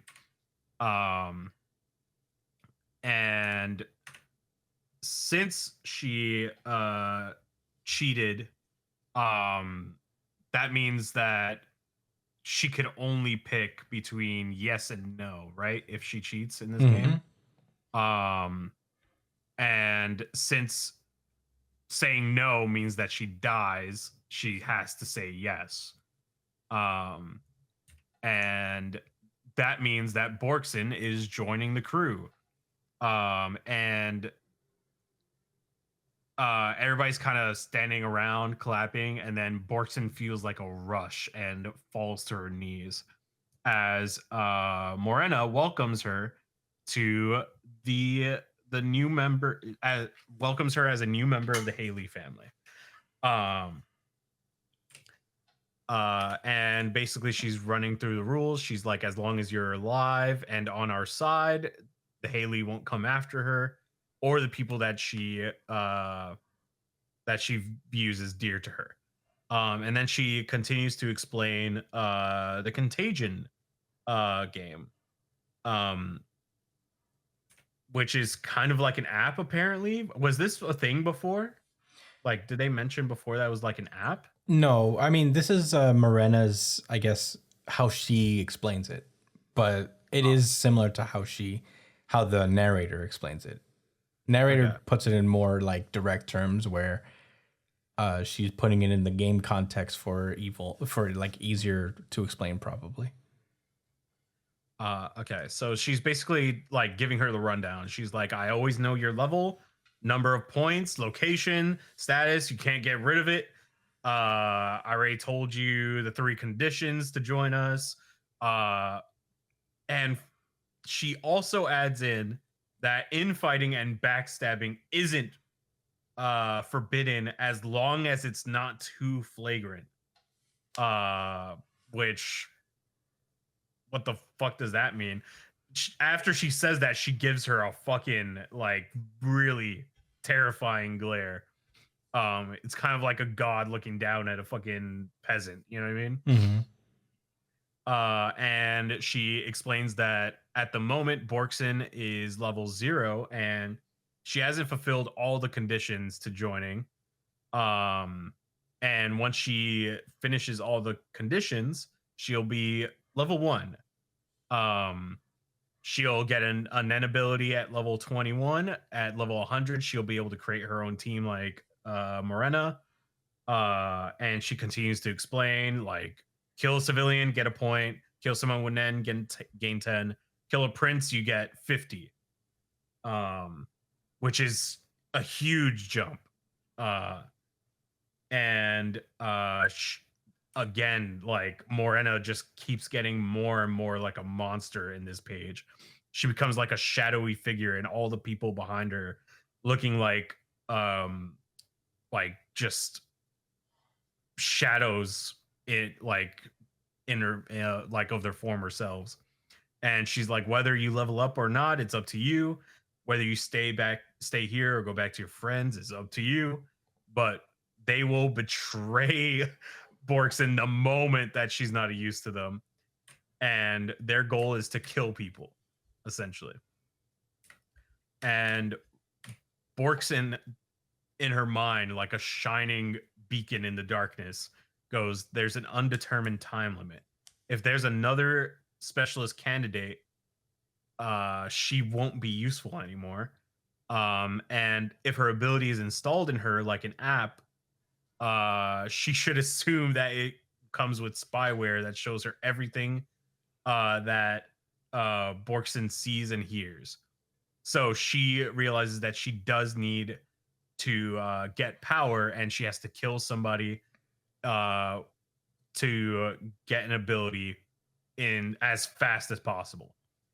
And Borkson gets up, she makes eye contact with Morena, and she goes, all right, I'm going back to my boys. And Morena is like, we're your people too. And as Morena turns around, not Morena, as Borkson turns around and starts walking away, she actually looks back to Morena and goes, hey, you mind actually showing me around? I want to know more about my new comrades. Definitely not a sign of anything that she's going to do in the future. All right. And finally, we cut back to the special martial law, like the effect of it. So we don't see what triggered it yet or what's going on. We just see that, what is this, tier 3? Mm-hmm. There's a lot of shit going on in tier 3. Soldiers are running around, clearing the area, and they find a door, which is seems to be a Haley hideout. They sent 2 people in there, and they sent 3 people in there, and they all fucking are presumably dead. And on tier 3 is fucking First Prince Benjamin. Yep. I guess. Dude is just walking around with a rifle, boots on flesh. ground. Like crazy that he's here. Out. He's got that thing on him too. He's got it.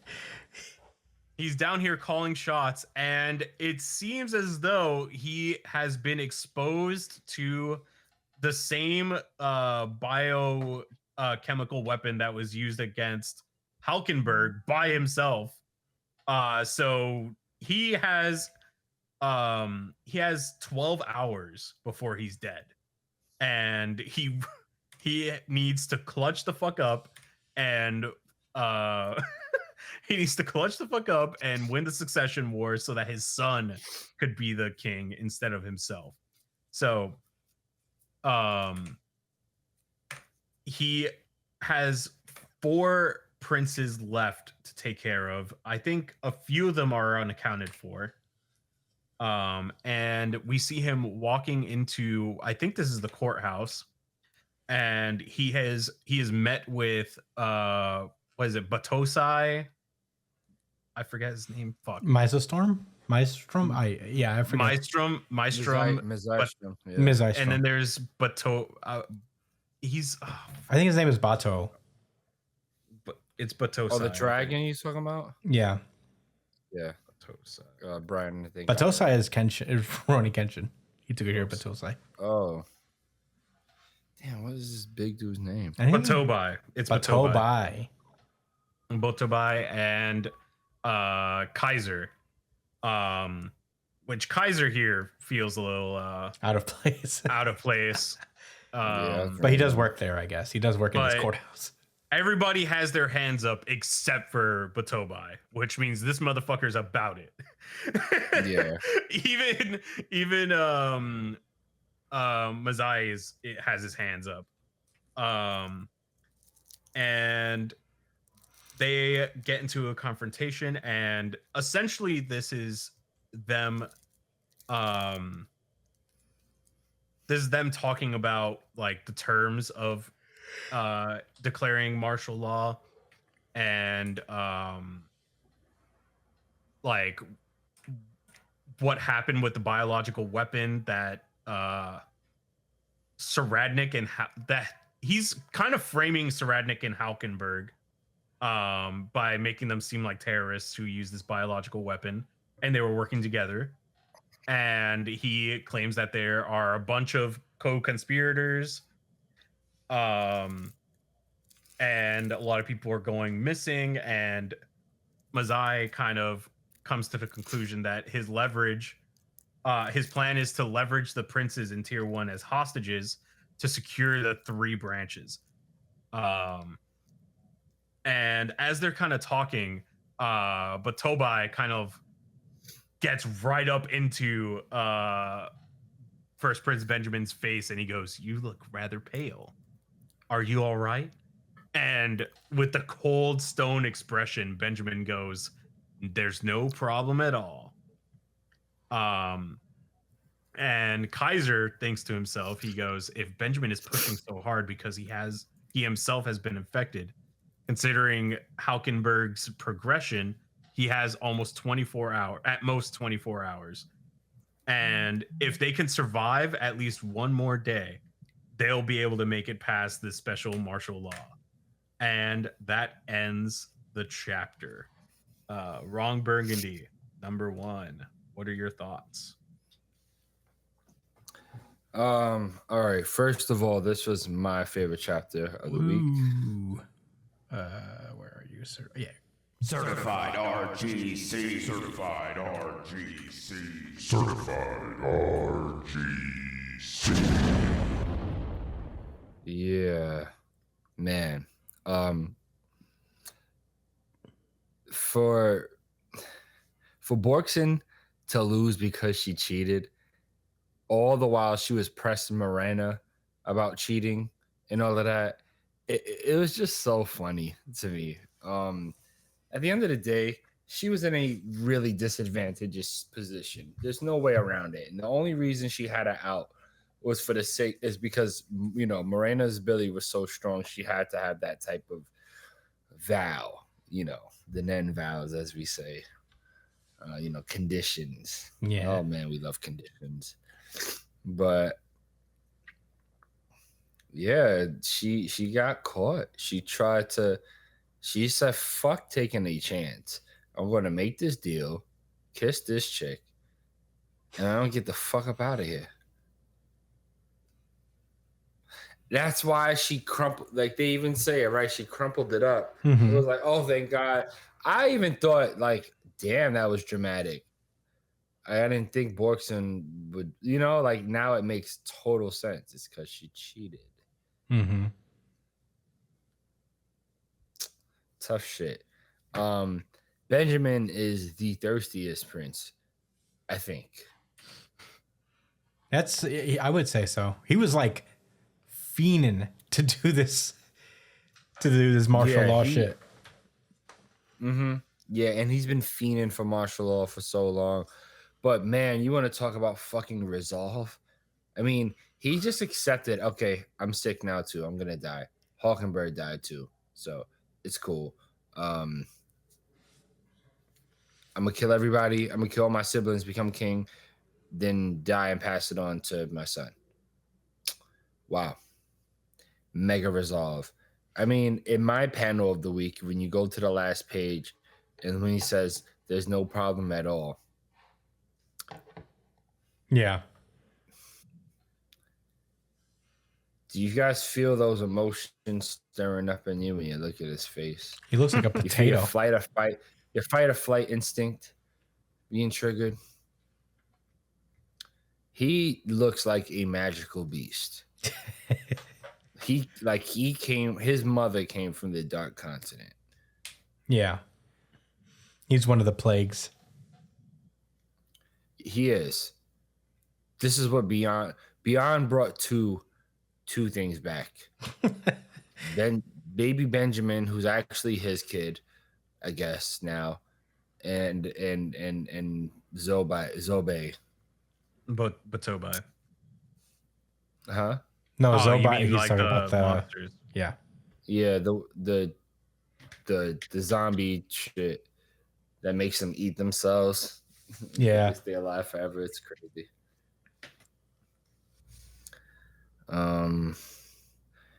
Yeah, I think I was so surprised by how the card game unfolded and how Borkson had to just accept the situation. It's still pretty reasonable. I mean, even if she got out, right, like and didn't and like M1, she's still a target. They're still all targets, I guess. I mean, I guess she said that she wouldn't have targeted her immediately with the go back card, but I mean with the X card, but eventually she would have killed them. She wants to kill everything. Mm-hmm. She's a problem that needs to be stopped. So Borkson still has some leverage working for her. Bro, all's not lost.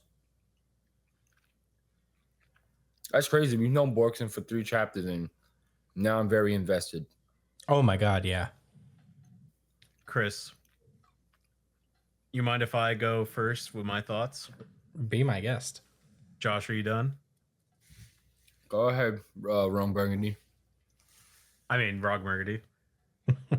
I know exactly what's going to happen with Borkson. What? So I didn't mention it in this chapter, but Zhang Lei is on tier 3. The third prince. Oh, yeah. You want to know who else is on tier 3 and really needs to get a fucking prince kill right now? Borkson. Borkson gets a kill on Zhang Lei.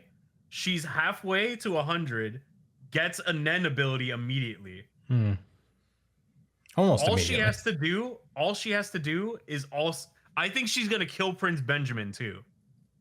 And then she's gonna immediately get to level 100 and recruit her people into her own game to fight the Haley.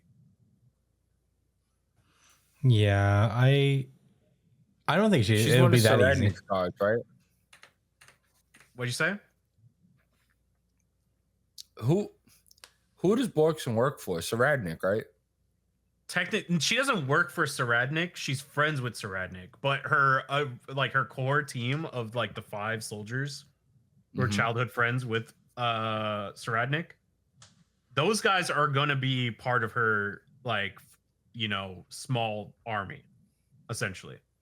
And I don't know if she can set the conditions for her own contagion so that it's less lenient or less strict compared to the Haley. But I'm pretty sure they're setting up Borkson to be a competitor against Morena in this fight. Because that would be interesting. Infighting isn't against the rules, and what they're saying is that once she hits level 100, she can create her own team. So technically she wouldn't be part of the Haley at that point. Well, that goes for all of them, to be fair. Yeah. All of them can do that once they reach level 100. Yeah, exactly. But Borkson already said her goal right now is to get an ability in the shortest amount of time. The fastest way for her to get an ability right now is to kill Zhang Lei. No, I agree. That's the only prince that could give her that right now. Zhang Lei gonna die already? That's the thing, is just like she has to run into Zhang Lei.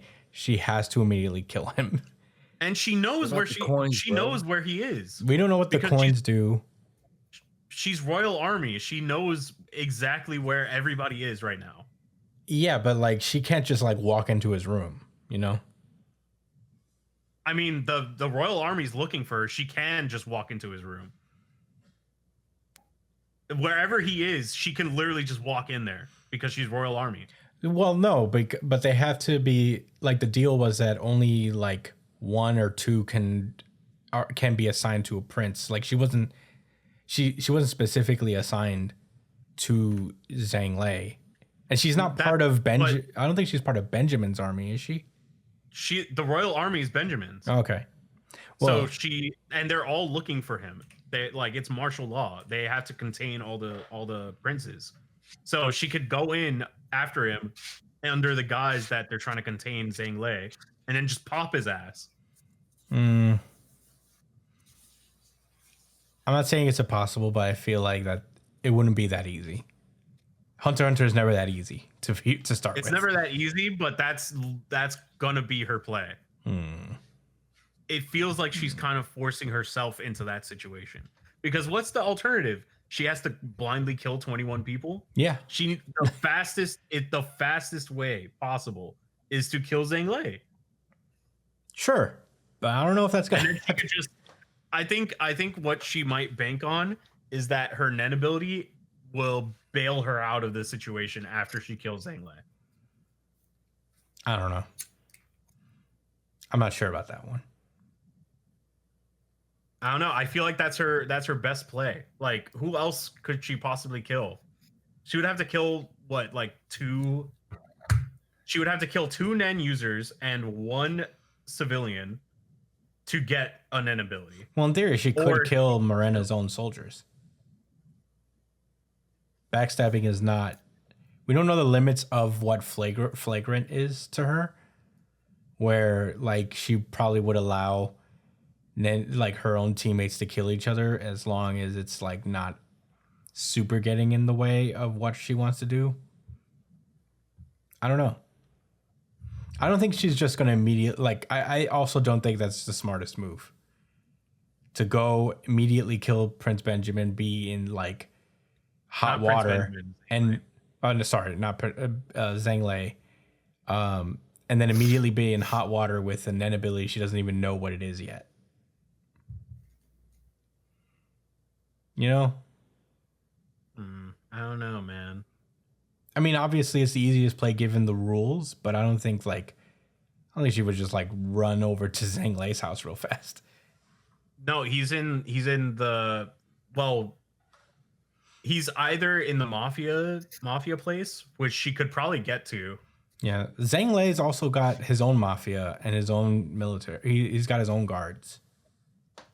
Like he's one of the higher ranking princes, so he probably has like a ton of guards that he chose by himself.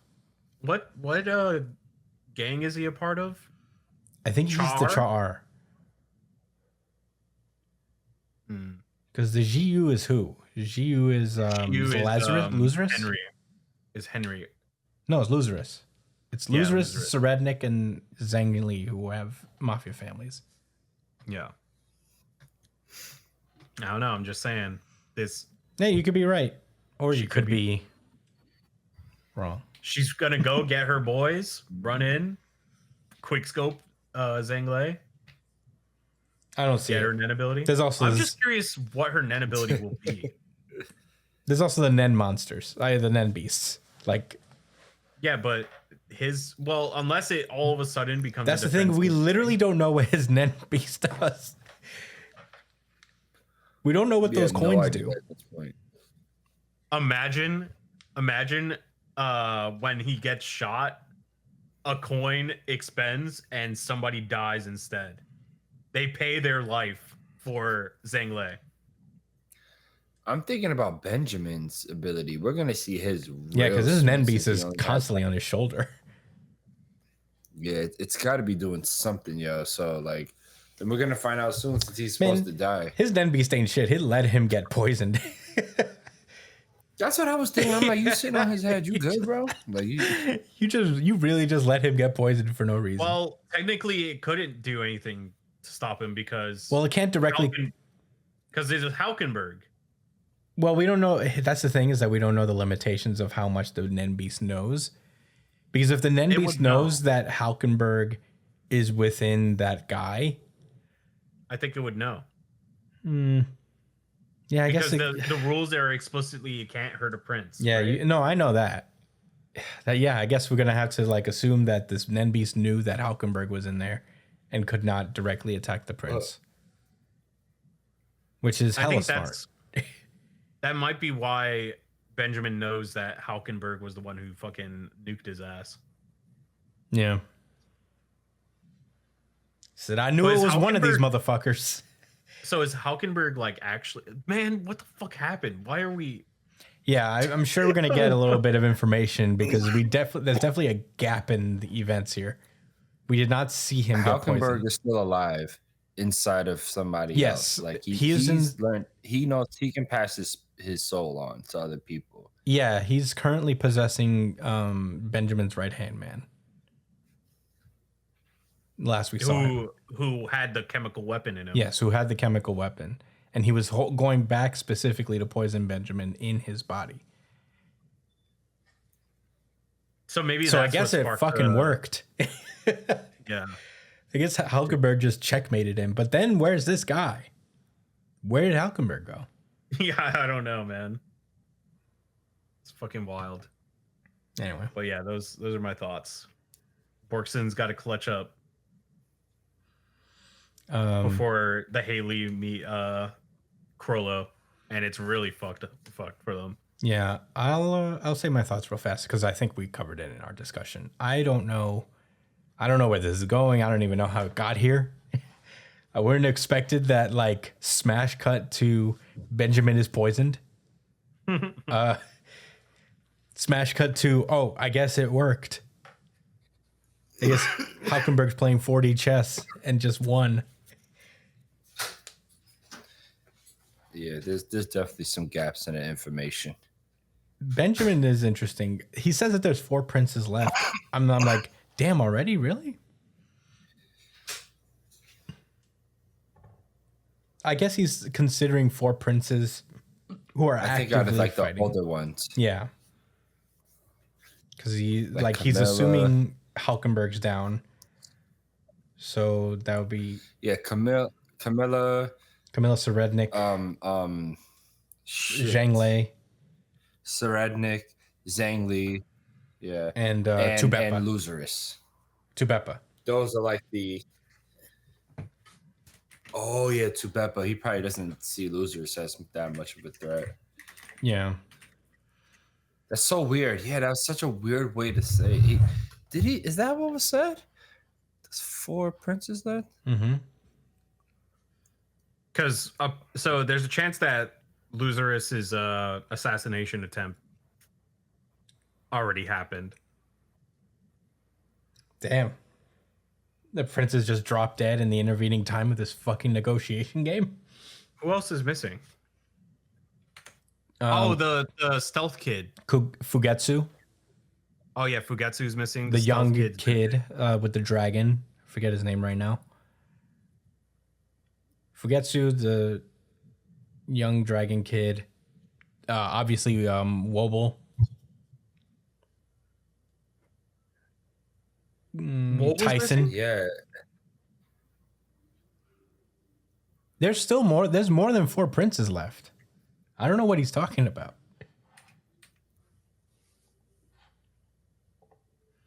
How long did this fucking game last? But yeah, anyway, I really like this chapter a lot, man. This is a good week for Jump. This was a tough one. I just want to know what happened in the intervening time. Borkson, I'm not sure what she's going to do, to be honest. I think her goal... I mean, she needs to get an Nen ability. That is her goal. She wants to get an Nen ability so that she can fight them. That's what I think too. But yeah, I don't know. I feel like killing a prince immediately is not the shortcut, it seems. Because she has to probably deal with a whole lot of shit afterward. If she's part of the royal army, she can probably kill a lot of regular people too, honestly. Mm-hmm. Yeah, I mean, you know, I don't think she's above that. All she needs to do is kill like 21 people or 20 people.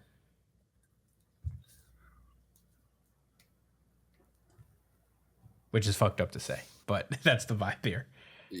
Yes, it's rough, but Okay, here's the strat. All right. Kill 21 people, get a Nen ability. Kill Zhang Lei. Kill Zhang Lei, then kill 3 You really Nen want users. Borkson to kill Zhang Lei. I feel like she has to kill a prince. I think she has to end up killing a prince in this arc. Because if she's going to be like a Marina at esque level character, which feels like that's what they're alluding to. I feel like in order to get there within a short period of time, she would have to kill a prince. So it would be 20 regular people, Zhang and then three Nen users, right? I don't know, Like man. three Haley, three something. But that's level 100. That's to infect people.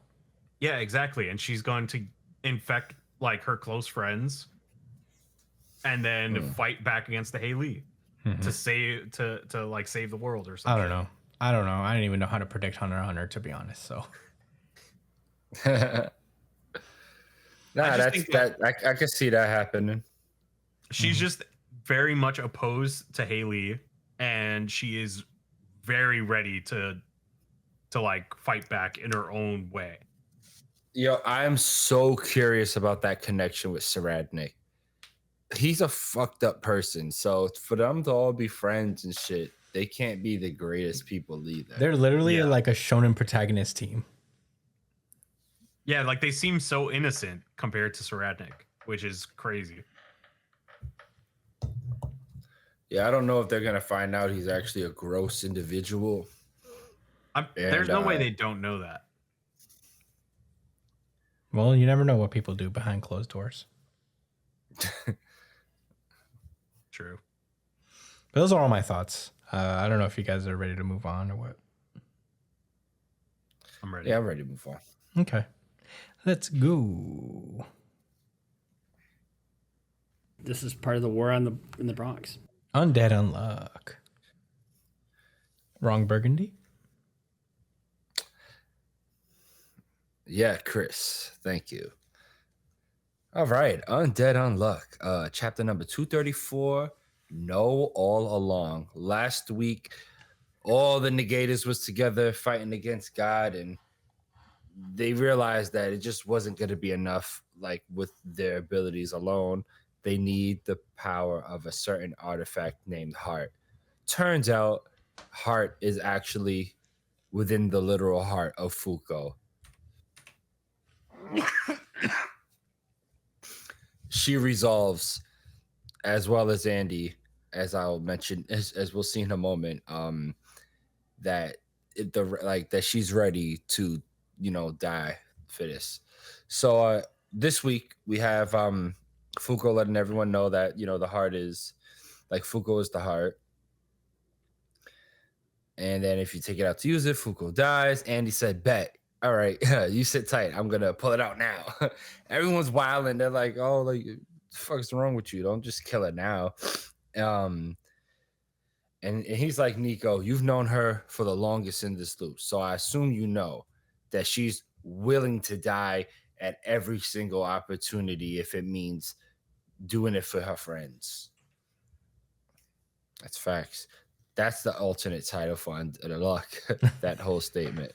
So, and he's like, come on, guys. Y'all already know what time she's on. Like, that's how she's able to stand with all of you as a team up to now. Plus we can't keep dodging these attacks from the sun god forever. So, that right as Andy's like saying that, Nico's like, look, fuck that. You should know how we are too, and we're not gonna just let Fuko die. We're gonna combine all our abilities to make sure that she stays alive while her heart get rips out. Magnificent. Soul is like, man, do you think I'm gonna sit at least by and watch that happen? Do you, negators? And he's such an angry guy. He used to be a chill guy. Yeah, he used to be like nonchalant. Yeah, and now he's not. Now he cares a lot. Yeah. Because, he's going to lose soon. You just can't understand why they love each other and don't want to give up. So like this, his soul using the sun god is powering up this spirit bomb to shoot at Fuko, and out of nowhere they hear a voice saying, "Everyone out the way!" And this mega beam cannon gets shot towards the sun god, literally like knocking him back, like legs and arms up in the air. I don't know if there's a word for that type of pose, but like he's sitting in a chair Yeah. with your legs and arms at a 90-degree angle. Anyway, The lazy boy. Yeah, the lazy boy. So yeah, so he hits Sun into a lazy boy pose. And we see behind the attack is unavoid, undecrease, and unfeel. I wonder why unfeel's there. But yeah, this cannon is keeping God at bay while they perform this operation on Fuko. And Fuko's like, oh, how sure I'm lucky, aren't I? As she fades out of consciousness from the anesthesia, she is visited by Luna, the moon god, who's I guess on the team of the Negators. And Fuko's like, oh shit, damn, did I die? And Luna's like, not yet. Like, since you're unconscious, we're just gonna have a conversation. And Fuko's like, oh yeah, it makes sense. If you say so. You know, Luna is basically saying how like they're impressed that they figured out where the heart artifact was and how quickly Fuko resolved to using it, and like about how the deadly effect of how it actually functions. And Fuko is like, look, like how many hundreds of millions of years do you think we've been playing this broken mess of a game, Miss Game Master? Like we're here to end this shit by any means. All right, like me dying was never going to be this huge obstacle you thought it was, Luna. Stop it. You know what time I'm on. Fuko, so we cut back to a vision of Fuko being operated on, and it's not going great. Like the artificial heart isn't working. You're fucking up, Nico. Come on, man. But Fuko's like, oh, that isn't how it appears to me. Yeah, but look, Mr. Rip isn't there, right? Neither is Mr. Shen. There's also someone else that isn't there, but I guess I'll save that for my thoughts. Out of nowhere, we see another person appearing on the page, and they're like, I'm pretty sure Fuko's unlocked powers are leaking out from that heart in that vicinity. In that case, I'll try this from here. And they yell, Andy, go ahead and tear her heart out. Let me handle the rest. As we see, it's unknown. Unknown. Anoan. That is my favorite. That's supposed to be a pun, right? Like a Japanese pun.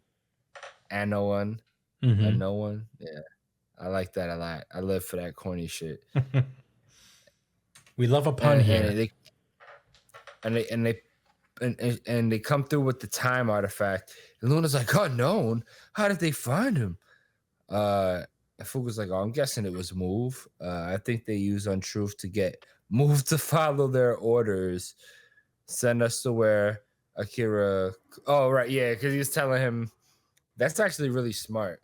They use Shen, like, to force Move to tell the truth about where Akira Kuno is, and then to teleport to him. And they got the G-Liner artifact, and it's all good. So I guess they're ready to save Fuko. And then we get a voice saying, are you sure about this? So you plan on rewinding your body's time with that artifact the moment he pulls out your heart then? So that would indeed allow you to avoid death from extraction. But that the cost that triggers upon using the heart can't be avoided. So just as rebellion absorbed hatred to convert into power, the heart also absorbs and converts a certain emotion into power. The emotion known as love. By all of you humans, if you use it, then you will lose the love you've built thus far and any memories associated with it. Now that you're aware of that, will you take that? Yes. Yes. Says immediately. Yes. Yes, of course. As long as you're, as long as she says to, or Andy says to Fuko, as long as you're alive, I'll make you so many new memories that they'll make you want to croak.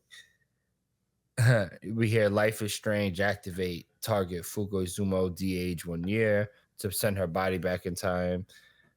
And then the user Shen, de-age 10 years because he was already old, so that helps. because they had to pass on, I guess, the effects. And yeah, that's the end of the chapter. I mean, they found a way to take Fuko's heart out and keep her alive. And they're going to sacrifice love and memories. Okay. Wrong Burgundy, what are your deep and sincere thoughts? This is a very Undead Unluck solution to a problem. This is like kind of like the reverse of the whole second arc, right?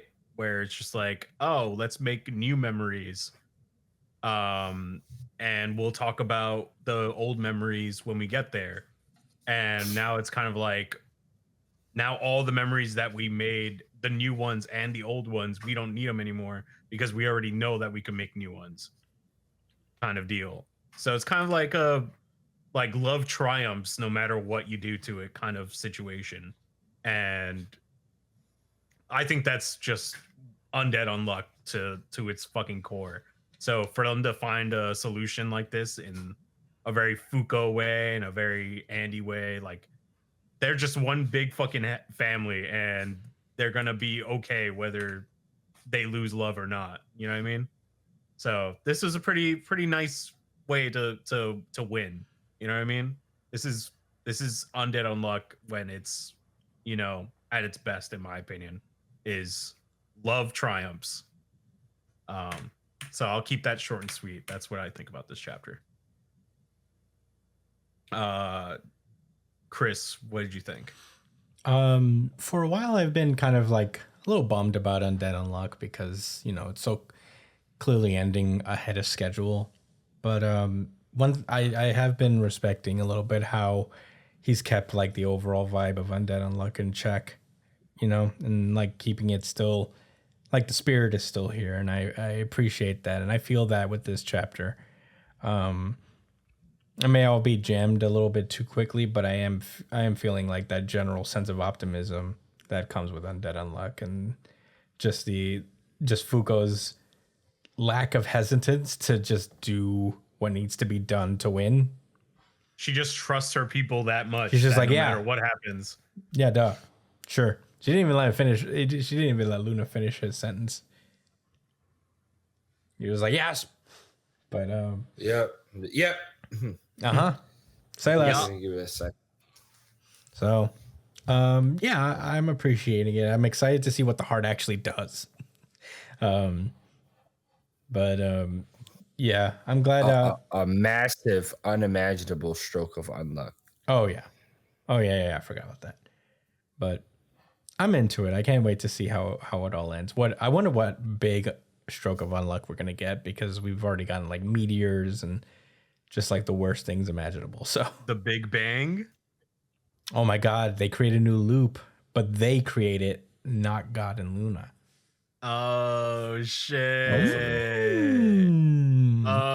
be nice. Shit! Did we just cook? Wait a second. We're in the kitchen. Stir fry. Oh, shit.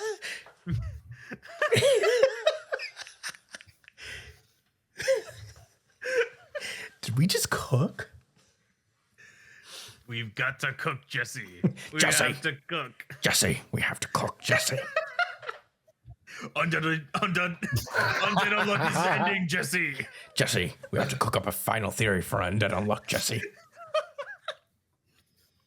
This theory is 100% pure.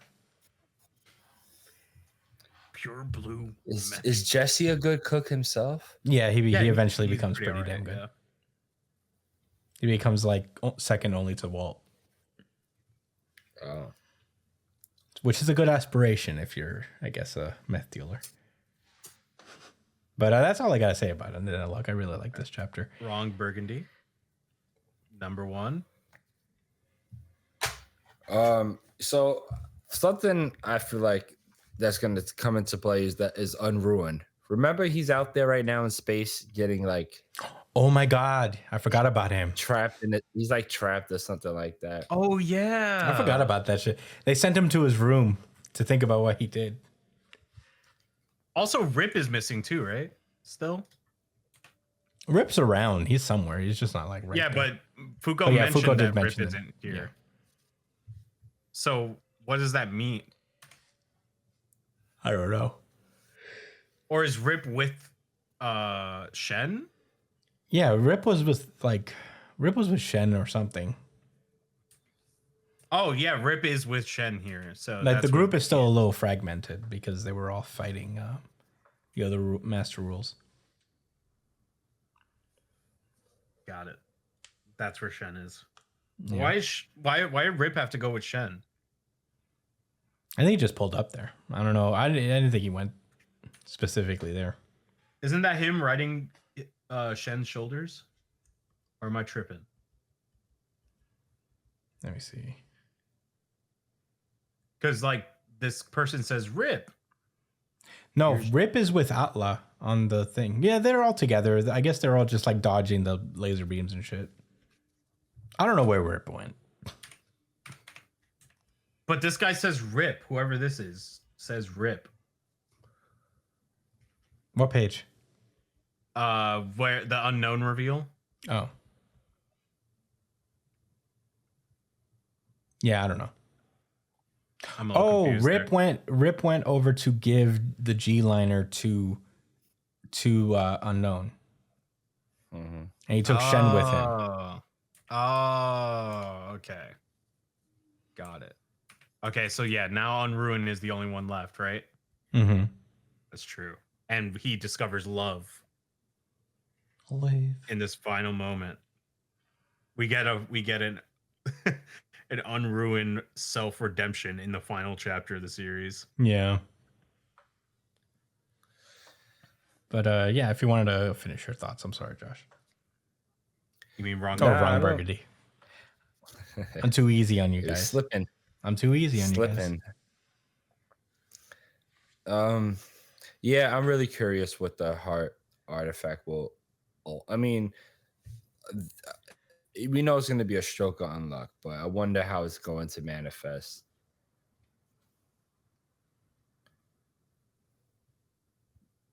I don't know. Maybe it'll be poetic, like a plane will crash into the sun god and he'll die. A plane. A plane. They hit him with a death beam. Yeah, but like no, the plane would just it would hit him. It would in a hit him critical weird. spot. His ankles. Yeah. Because that's how Fuko's like parents died and stuff. You remember in the accident? Mm-hmm. That would be poetic. It's just Yeah, you killed that my would- parents with some kind of accident. So how about this one? Noise. Yeah. Well, Jesus. you're right. I just fucking kicked the shit out of my computer. Well, I guess as good as the time in any. That was we're good, right? We're gonna wrap this one up. Yeah, we're good. Hell yeah, that was Undead Unluck, and that has been our show. Whoa! Welcome. Thank you guys so much for watching our very first video back. Hopefully, I know there's like some kinks probably that we're working out, but hopefully next time it'll be a little smooth, a little smoother. Smooth. We did a pretty good job though, I think. But there's always room to improve. I'm very excited for us to be back on YouTube. Thank you guys so much for listening. Please, if you want to follow us, follow me at the Chris Espinal on Twitter and Instagram. Brian is at b.esp on Instagram and Twitter. Josh is at New Jump City. Josh on Instagram, on Twitter. JD Cole _37 on Instagram. You can follow the show itself at New Jump City. And yeah, thank you guys so much. We'll see you guys next week. Stay safe, New Jump citizens. Oh yeah.